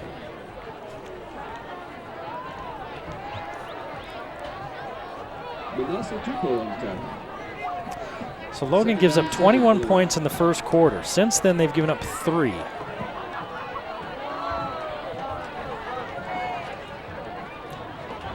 But Highland is driving right now. At the Logan 25, 2nd and 7. They blow this play dead, and Highland moved early. So 2nd and 12 as they were running the little delay. They ran that successfully multiple times in the first half.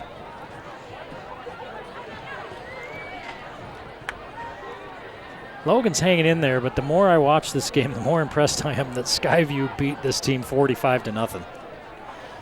Because I'm looking at a Highland team that's, you know, they've given up some penalties, but they do so many things so well. They're going to run the delay the other way this time, and DiMuzio's got a lot of room. DiMuzio's going to scamper into the end zone for the 30-yard touchdown. And off to Caleb DiMuzio, touchdown. That's multiple times tonight the Grizzlies defense has had Highland in a 2nd or 3rd and long and then given up a big play. Film is going to be not great.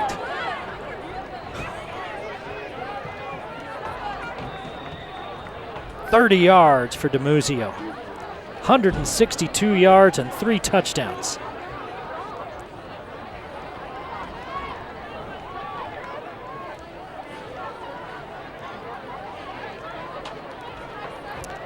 Hershey for the point after try.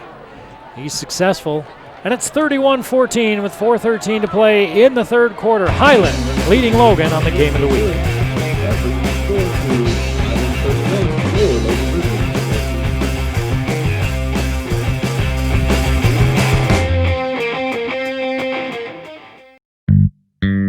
Hi, Cache Valley. This is Fernando over the Factory Pizzeria. We're running a special right now. We're giving a free nachos when you buy a large pizza with 3 toppings. Just mention this and you're gonna get a free nachos every time you come. The Factory Pizzeria is located in 119 South Main, below the Gias in the basement. Come see as soon as you can. Thank you.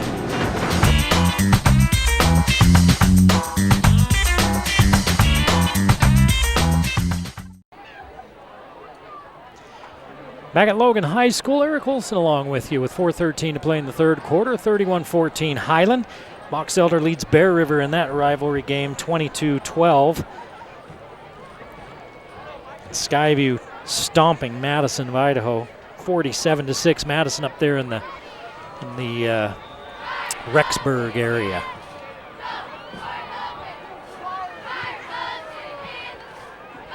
A knuckleball kick. And they're going to toss it back to Sargent. Sargent looking for an opening. Has a little bit of one. And he moves it up to the 25. Kickoff fielded by Joshua Thompson. Handoff to Jalen Sargent. And that's where Logan will start trailing by 17 again.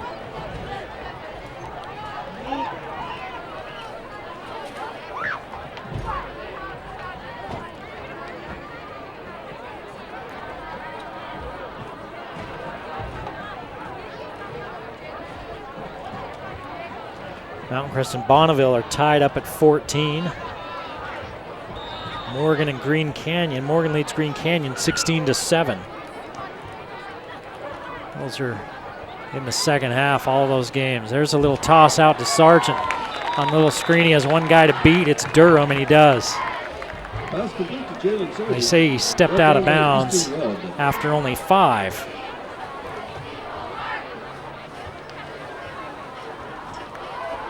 Game of 5 on the play. 2nd down 5 for the Grizzlies.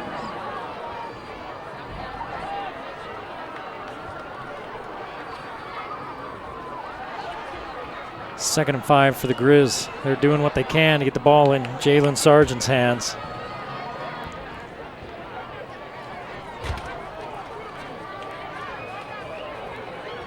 Trujillo's in motion into the backfield.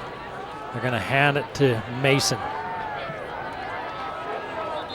Mason picking up a yard or two, maybe a couple.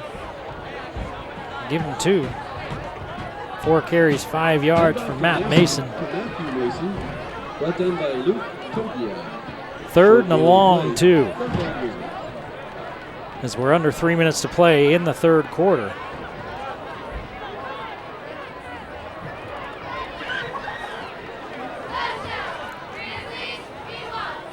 Logan trails 31-14.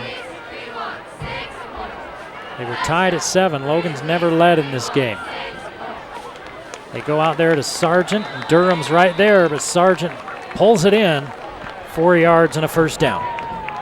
Pass complete to JJ. Sargent brought down by Easton Durham. First down Grizzlies.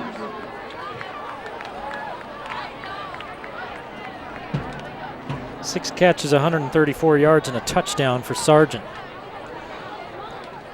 And they're playing man on man with probably their best athlete, Easton Durham, on Sargent. It's been a good battle.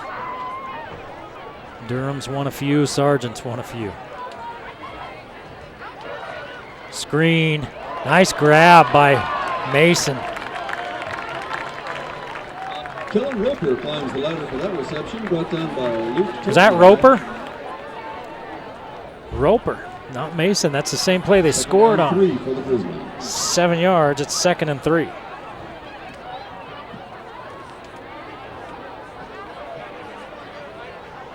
This will be if that was the 27th passing attempt of the night for Kirk. A minute and a half left to play here in this 3rd quarter. Boy, that one took so long to get there that Jones fought through the block. Not a great block out there on the edge. The receiver knows it. He kind of taps himself. Yeah, it's my fault. And the sideline says, yeah, it is. A loss of 3.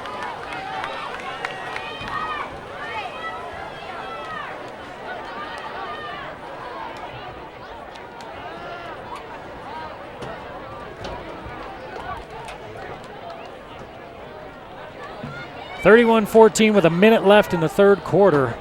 3rd down and 5. There's that comebacker, and it goes through the hands of Sargent. It's intercepted. He thought it was just incomplete, and he's standing there shrugging his shoulders. Meantime, they're running past him the other way, and so Kirk throws his 2nd interception, although that one's probably not on him. First down, Highland, and a chance to put this ball game away late in the 3rd quarter.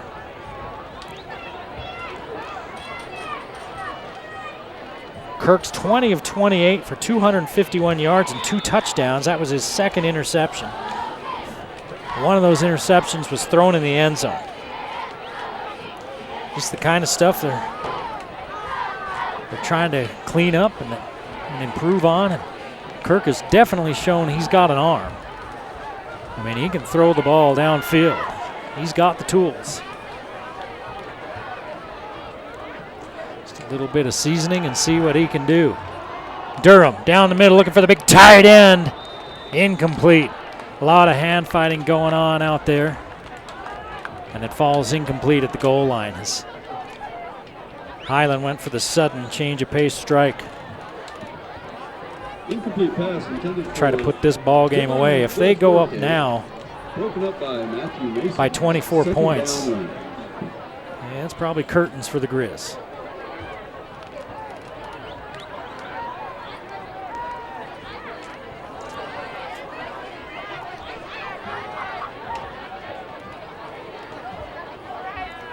Durham on the delay to Demuzio. Demuzio tripped up at the line of scrimmage, but still lowers his head and moves forward for 6.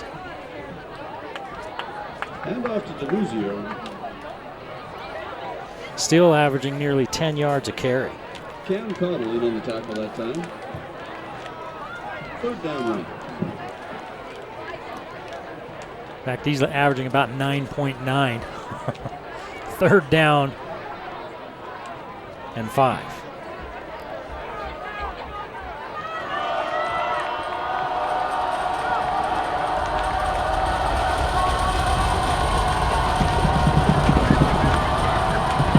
Durham's going to keep it.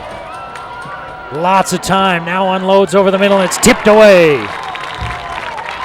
4th down. Pass intended for Ramon Barella, broken up by Kelmani Lang. Lang tips it away. He's made a couple of plays defensively, and that's the end of the 3rd quarter. 31-14, Highland on top.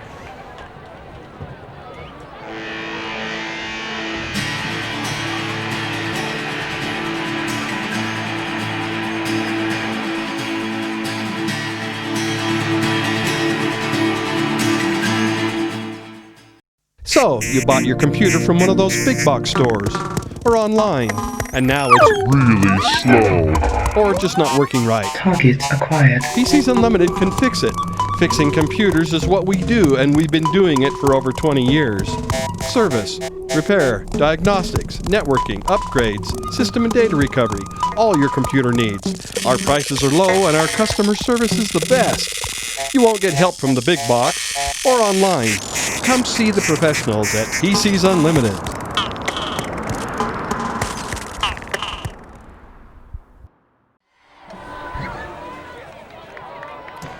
Back at Logan High School, Eric Wilson along with you on a Friday night.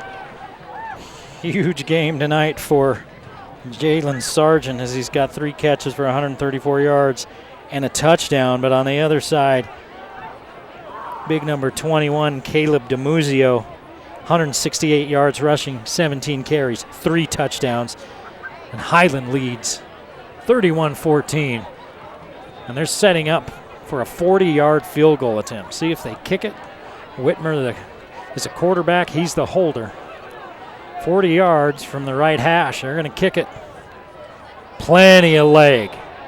Looks good, and it is good. 34-14. We'll stay right here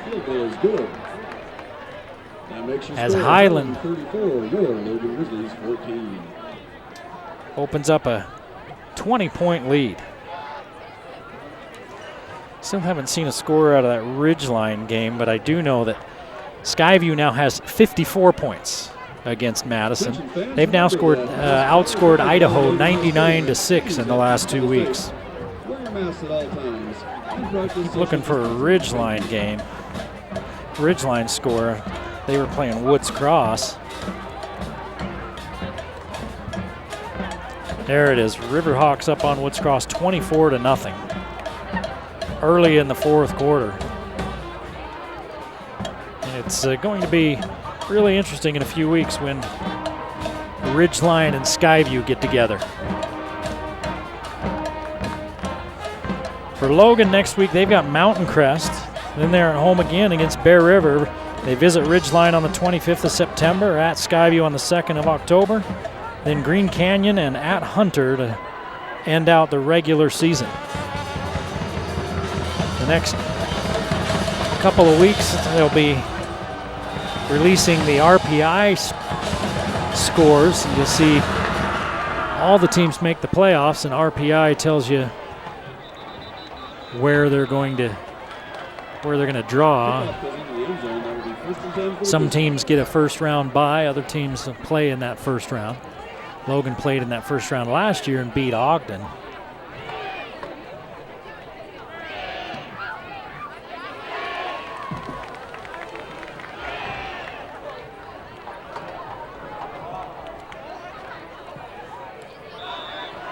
And is Pond the quarterback now? Pond is the quarterback now, yep. So Kirk's on the sideline and Pond the quarterback going up top. And he overthrows Sargent. He put that one on the line. You need to put a little air under it.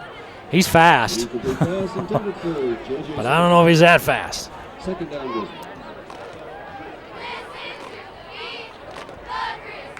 Sargent going to stay on or take a break. He's heading for the sideline. He wants a rest.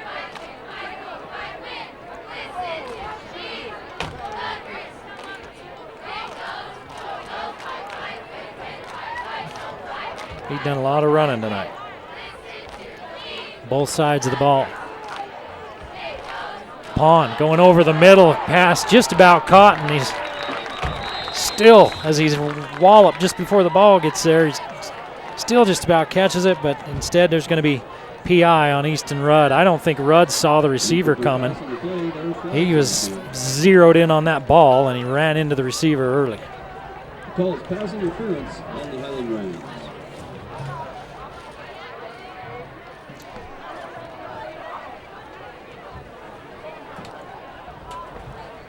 So that's one problem Highland's had tonight is penalties. That's 8 of them.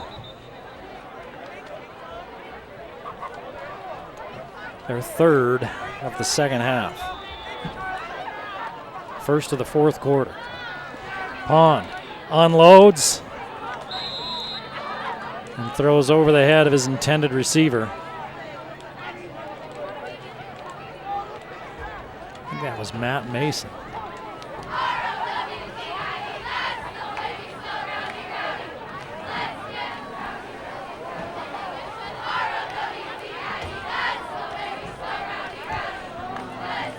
Highland's just been able to pin their ears back and come after the Logan quarterbacks tonight because Logan's been playing from behind and they're just throwing the ball. The Logan quarterbacks have done a pretty good job of moving around in the pocket. Here's Pond, hit as he throws, and nobody home. 3rd and 10. Incomplete pass intended for Matthew Mason.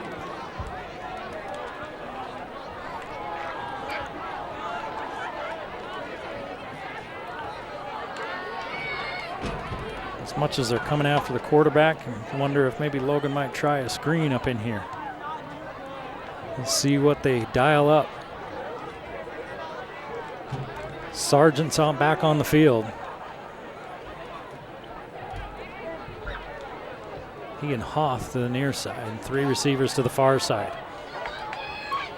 Pond throws to the far side, caught, first down. Is that Jensen? If it is, he's having a big night as well. Cooper Pond's pass complete to Dave Jensen. It is Jensen for 11 yards.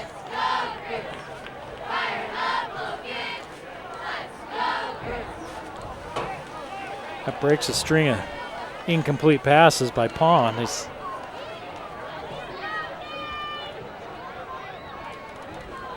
Jensen kind of hobbles off.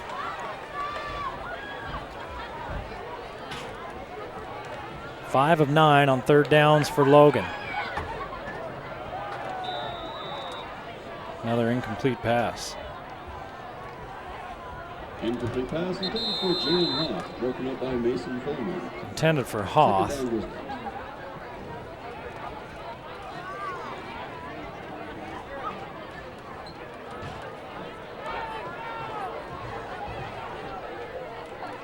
Second and 10. Ball's out at the 45-yard line. There's 11 minutes to play in the ball game. It's 34-14 Highland. Pond's going to keep it. Best run of the night for any Grizzlies. Pond picks up 9. It'll be 3rd and 1. Up the middle, brought down by Hiram Benton. Big down on the play. 3rd down 1 for the Grizzlies. So a manageable 3rd and 1. And again, 4-down territory, I'm sure. You got 2 downs to pick up 3 feet here, and it's less than 3 feet. Middle's wide open. They're going to run it with Pond. He got a good block up front, and he picks up the first down. Picked up 4 yards. That's a Grizzly first down. Logan George on the tackle that time. 2 for 2 on this drive on 3rd down.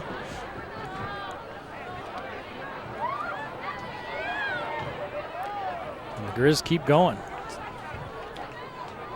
It's been a tough preseason schedule for Logan. Provo at Stansbury. They got the win at Cypress, and now against one of the best teams in Idaho. Pond unloading it out there. Catch is made. My goodness. See who that was. Pass complete to Jalen Hoff. Big gain on the play, brought down by Adam Jones. 27 yards to Jalen Hoff. Nice throw by Pond, right on the money. It's 4 of 9 for 54 yards. And now it's at the Highland 15-yard line, 1st and 10.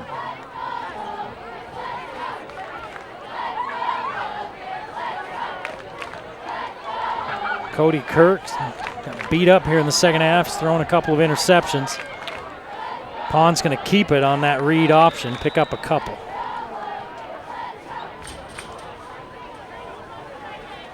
He's got 3 carries for 15 yards. He's got more rushing yards than the rest of the team combined. Second down 9. In fact, the rest of the team combined, because you count sacks and rushing yardage, is -1.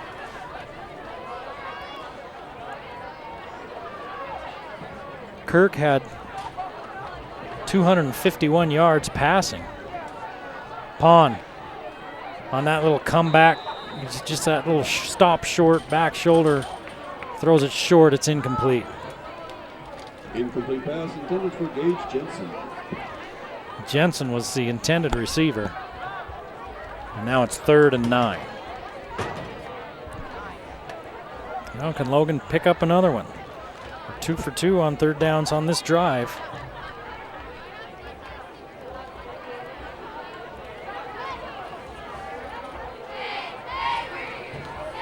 Third and 9 with 8:45 to play in a 20-point ball game. Highland leading 34-14.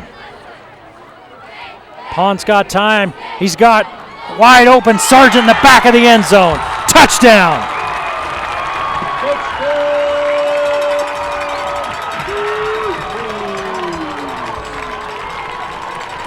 That pass complete to J.J. Sargent.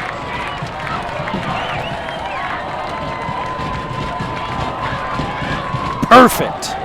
And Sargent adds to his big night. 148 yards receiving, 2 touchdowns on 7 catches.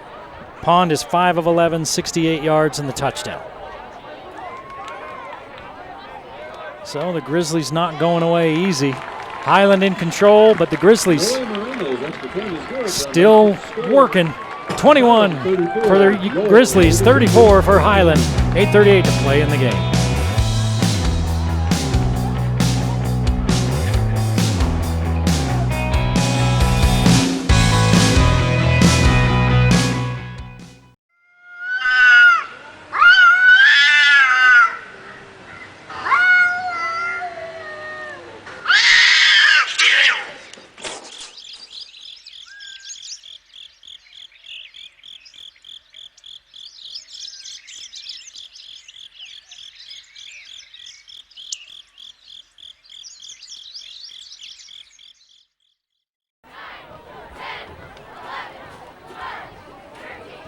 Well,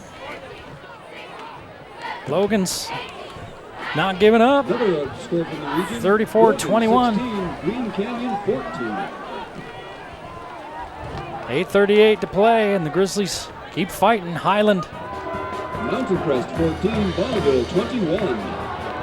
Highlands look super tonight, and they're just keeping the Grizzlies at arm's length.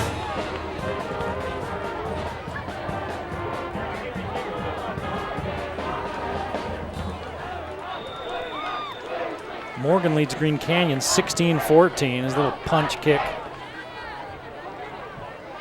going to be fielded at the 6. Returned out to the 21. Ridgeline leads Woods Cross 27-0. Skyview over Madison 54-6. Bonneville and Mountain Crest, last score he had in that one, they were tied at 14 late in that ball game. Ridgeline 24, Woods Cross 0. And a little bit of a shocker. Bear River leads Box Elder 24-22.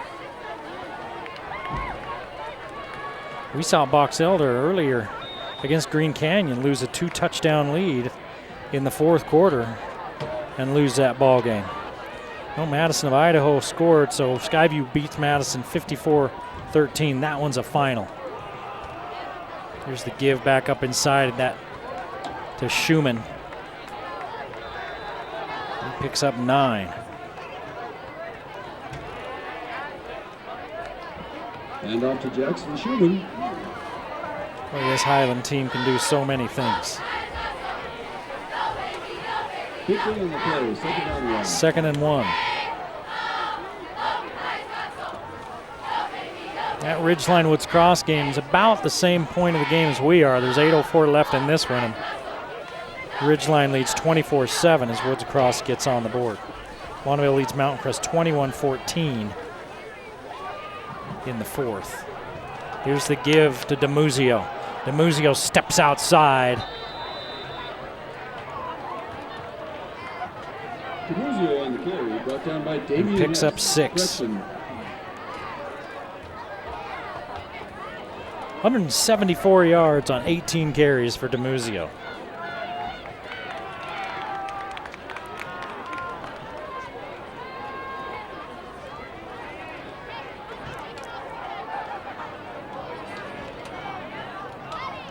(26-22) Bear River over Box Elder as DiMuzio keeps adding to his rushing total. DiMuzio with the carry again. Another 7 yards. He's got 181 yards. 181 yards for DiMuzio on 19 carries. He's been a monster.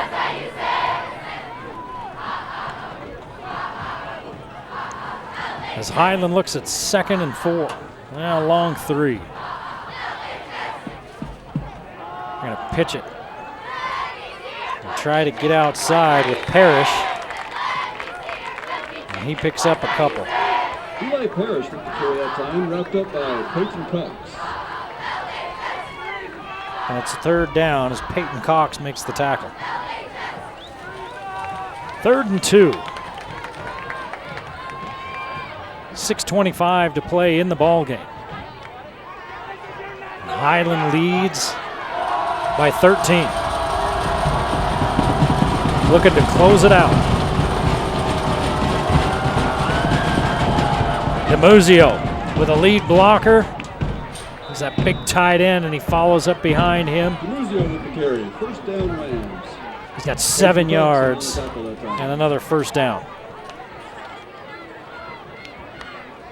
DiMuzio's 12 yards shy of a 200-yard rushing night. And there's 6 minutes left in this ball game.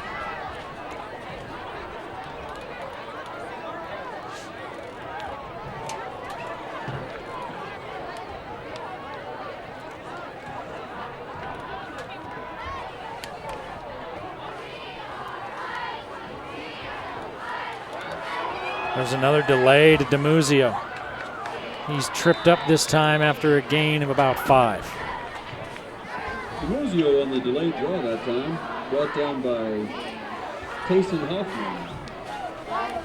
200-yard alert, 200-yard alert. Say 7 yards away from a 200-yard rushing night. It's Caleb DiMuzio,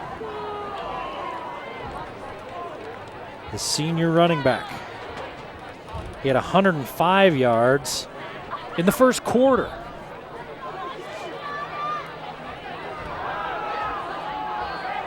Going to throw to the edge to Parrish, and he's not going to get anything. In fact, he's going to lose 2. Eli Parrish with the carry that time. Brought down by Matthew Mason and Jalen Hall. Short loss on the play. 3rd down 8 for the Rams. It's 3rd and 8 for Highland.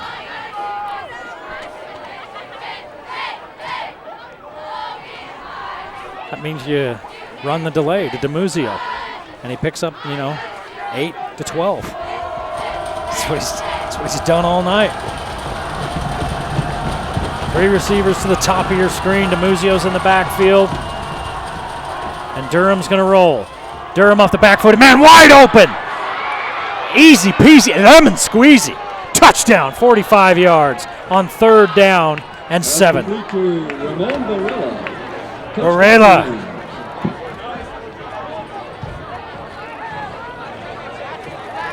114 yards for Barella.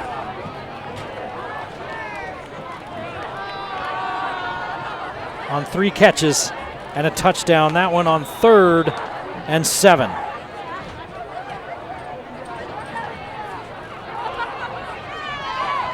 That's 2 touchdowns for Durham. 12 of 16, 167 yards, and 2 touchdowns. is good. 41-21 with 4:08 to play. Highland stays on top.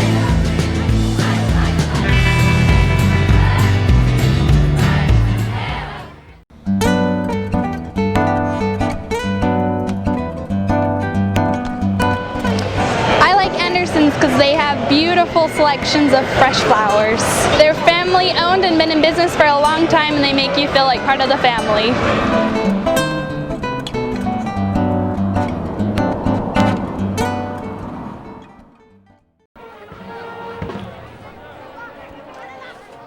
.408 to play in the ball game here in Logan. The Grizzlies won't go away, but Highland wants them to. Highland's kept a double-digit lead most of this ball game. Logan keeps trying to creep back into it, and every time they do, Highland answers. Says, hey, just sit back down. And Logan will get another chance to bring the offense out in the field, keep competing. We're going to return this one all the way to this side. Out to the 20. Kick return by Joshua Thompson, right down near the Josh Thompson's hauled down with 4 minutes to play in the ball game. Easton Wright and Ian Larson in at the top of that time. Cooper Pond came on in relief of Cody Kirk. In the fourth quarter, he played a few plays after Kirk got hurt in the third, and then Kirk came back and Pond back on after that last one. Now he's throwing it out there for Sargent. Catches it at the 40-yard line. Why not? 42 yards. There's another 200-yard alert as J.J. Sargent has 190 yards on 8 catches. That one good for 42. First down, Grizzlies.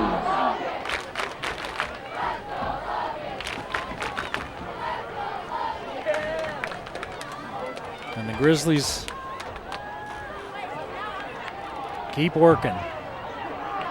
Well, Pond threw this one high and outside, and the receiver broke inside. For Gage Jensen.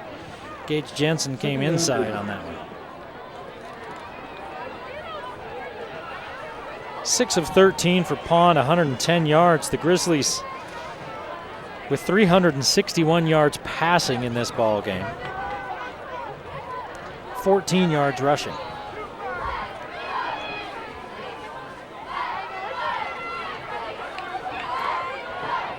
Pond waits for Mason to clear and then let him just a little bit too much. The pass rush was getting after him. The defensive end, Cody Colvin, came off the offensive right side. Really pressured Pond.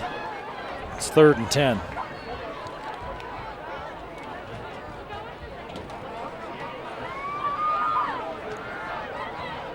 Pond throwing another little comebacker, but he one-hopped it.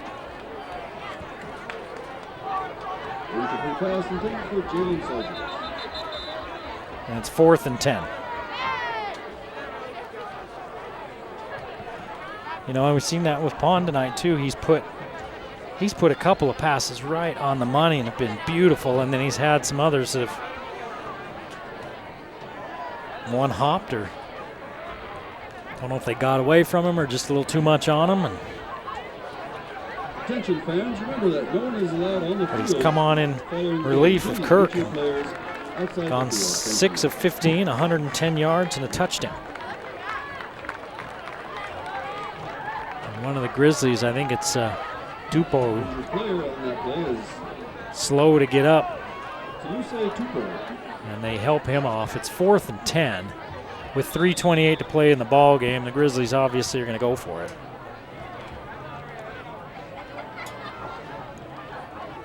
See if Highland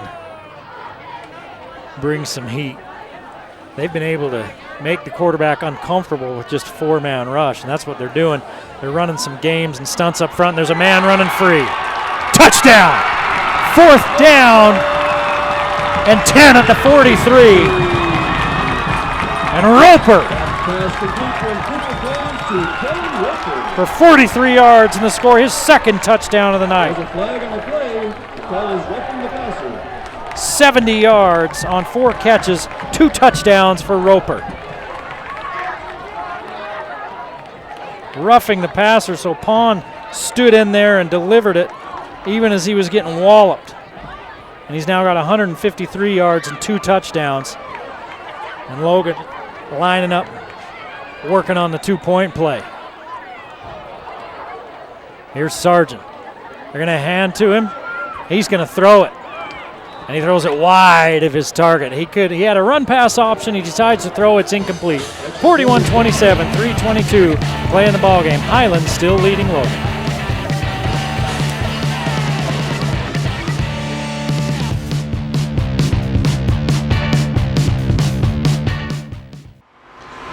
Vehicle won't start? We can fix that. Not running right? We can fix that. Won't stop? We can fix that. Auto Evolution.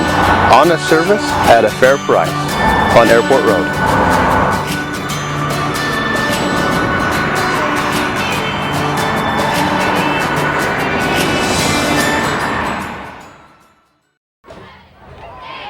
They had like 23 combined points scored in this fourth quarter. It's been an entertaining one. That roughing the passer penalty we told you about, they're going to assess it on the kickoff. Now Highland, when they look at film, they're going to look at the penalties. 2, 4, 6, 8, 9 penalties on Highland. Logan's only been flagged 3 times.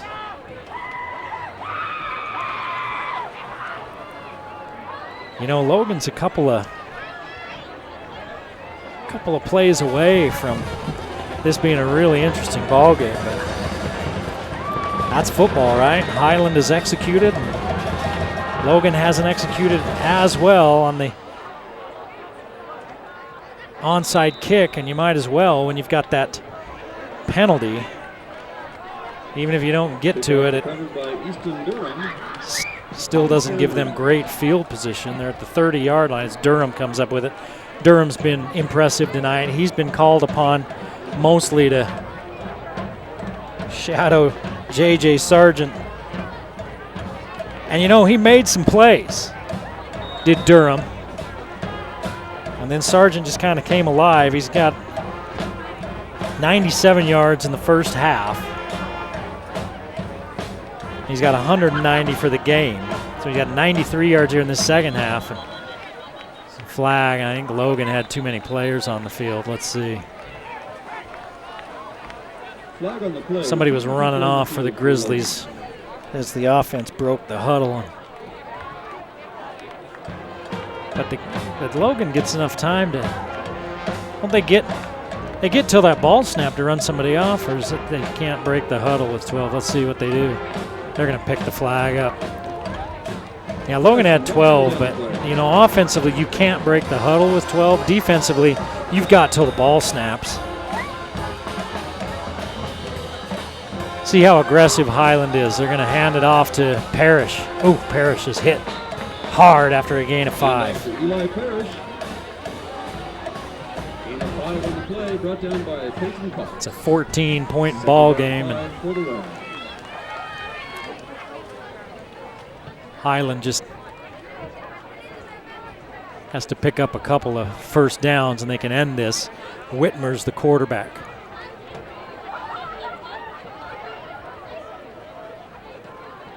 Whitmer on the delay to Parrish, and he's met in the backfield and dropped for a 5-yard loss.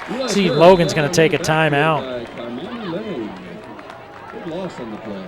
3rd down for the Rams. Timeout Grizzlies. Lang with another defensive play. We've called his name a few times.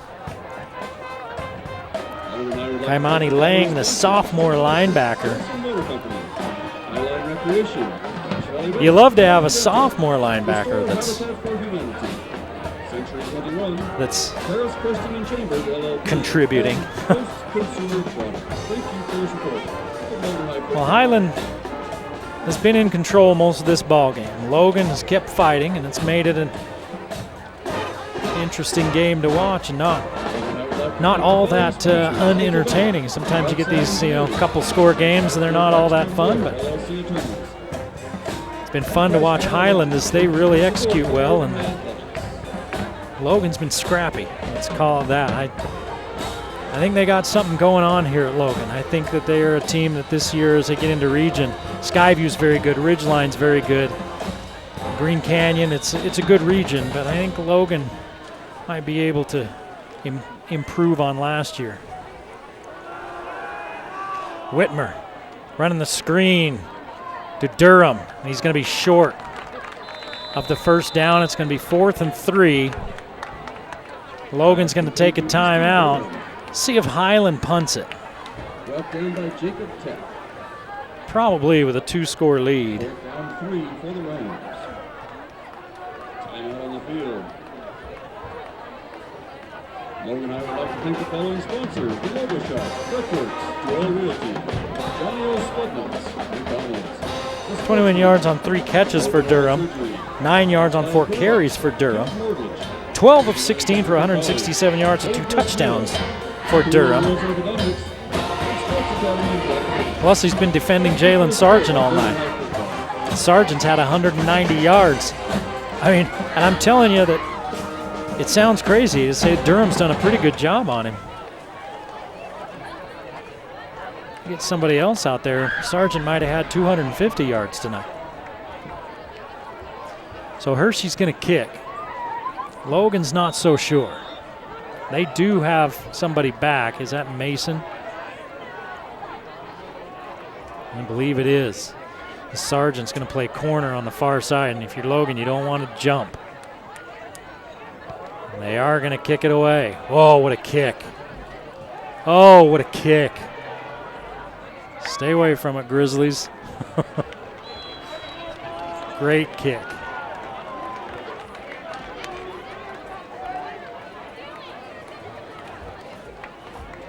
.46 yards, and it's down at about the 12-yard line. So the Grizzlies down by 2 touchdowns, 2:20 to play, and they're at their own 12-yard line.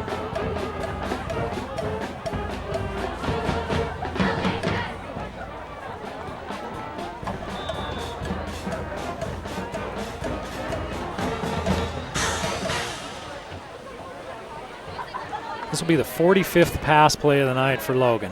They go right down the seam, and it hits the back of the defensive back. Actually, it was the linebacker, I think. Hit him in the back of the shoulder. Trying to go down that seam. That's got to be a perfect pass. We saw a couple of those tonight, and there's a flag on the play, and it's on Highland. They roughed the quarterback again. I believe they did, because it was back where Pond was. Yeah, and it's another 15-yarder.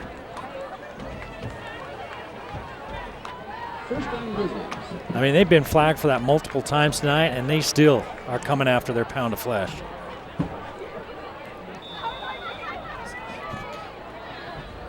Pond and Kirk showing some courage standing back in there. 4-man rush. Pond unloads. Too tall.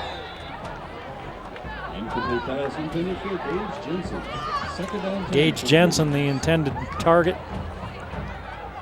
2:11 to play in the ball game.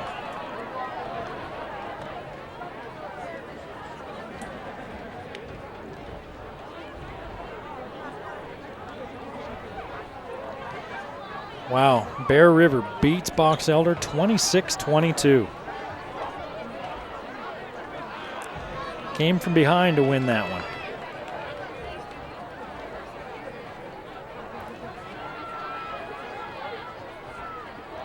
Here's the, near pick. They were trying to throw on that crossing pattern, get everything going one way and clear out underneath. Trying to get it to Mason. Mason Fulmer was looking at 6 points. Mason Fulmer, it says he's a sophomore. That's a sophomore. 27's a sophomore. 27 for Highland, according to this, is a sophomore. He's a sophomore like those Dominican pitchers are 20 years old. He might be a sophomore, but he started school when he was 13. I can't even imagine. That kid is put together. I mean, a sophomore is 14, 15 years old. I don't know if you can see him in your screen there, on your screen. No, he's just off the screen. He's the guy that just about made the interception, number 27. He is that kid's a big cat. He's a stud. There's a lot of studs on this Highland team. 3rd and 10. Driving throw is a little bit short of Sargent. He tries to snatch it up off the turf and can't hang on. 4th and 10 with 2:02 to play. Grizzlies have one timeout. Highland gets it back. They can just start taking a knee.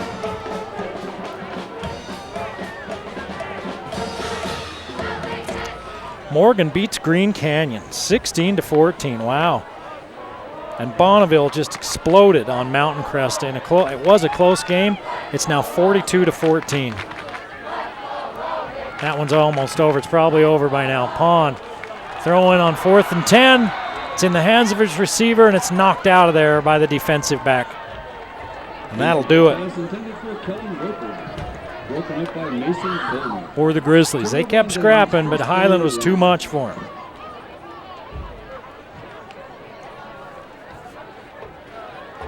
And Highland can just come in and kill the clock if they want.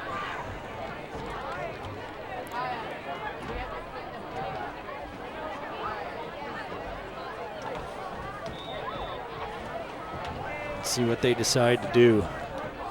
They're going to line up in their regular formation. Whitmer is the quarterback. And Parrish is the running back. Parrish picks up a couple. Hand off to Eli Parrish. Short gain on the play, brought down by Dallas Esplin.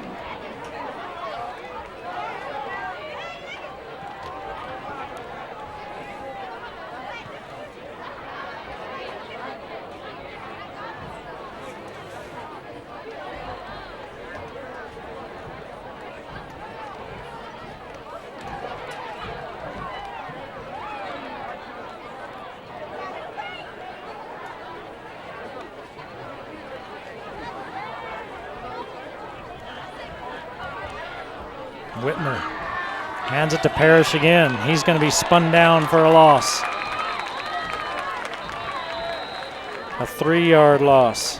Hand off to Eli Parrish, dropped in the backfield by Kalmani Lane.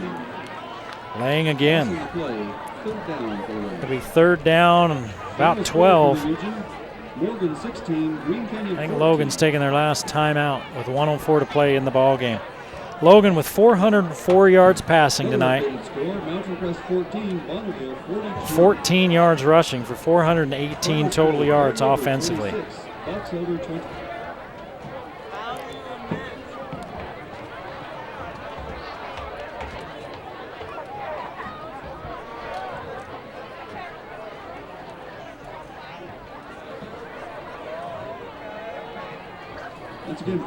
Right now, Highland has 215 yards rushing, 298 yards passing between the two quarterbacks, 513 total yards. Here's Whitmer looking for an opening. There's one there for a minute, but it closes down on a late flag. Jack Whitmer with the quarterback keeper. See if he got grabbed by the face mask. If it is a face mask, it's going to be a first down by a penalty.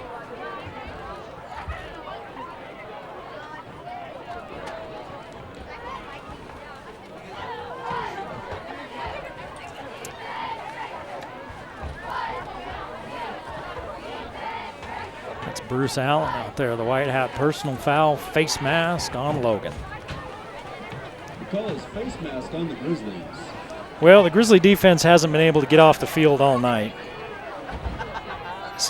especially on 3rd and long. And so that one almost seems apropos.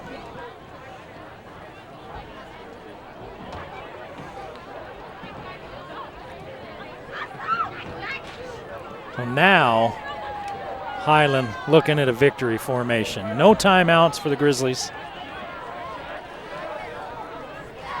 Highland, after that little run, now at 520 yards offense. The Grizzlies 418, 404 yards passing between their two quarterbacks tonight, but Highland with 298 yards passing and 215 on the ground.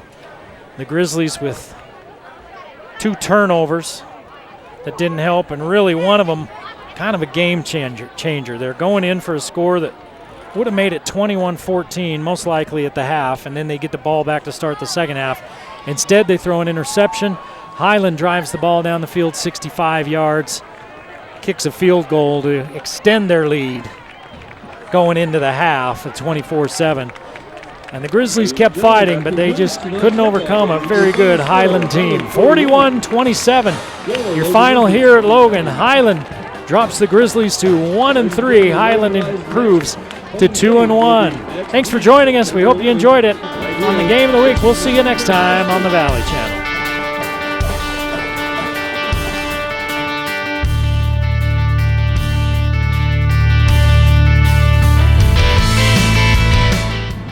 The Game of the Week on the Valley Channel is brought to you by Icon Health and Fitness, changing lives with fitness innovation.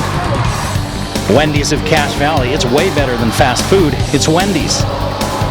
Cache Valley Hearing and Audiology, bring back what you have been missing. Palmer Home Furnishings, our low overhead means higher quality at lower prices. Aspen Dental, get that gorgeous smile you've always wanted. Custom Fence Company, privacy, security, peace of mind. Anderson Seed and Garden, growing better gardeners. The Logo Shop, we logo stuff, all kinds of stuff. KSM means music, music is all we do. The Factory Pizzeria, we're open late after the game. And the Valley Channel, Cache Valley's TV station for over 30 years.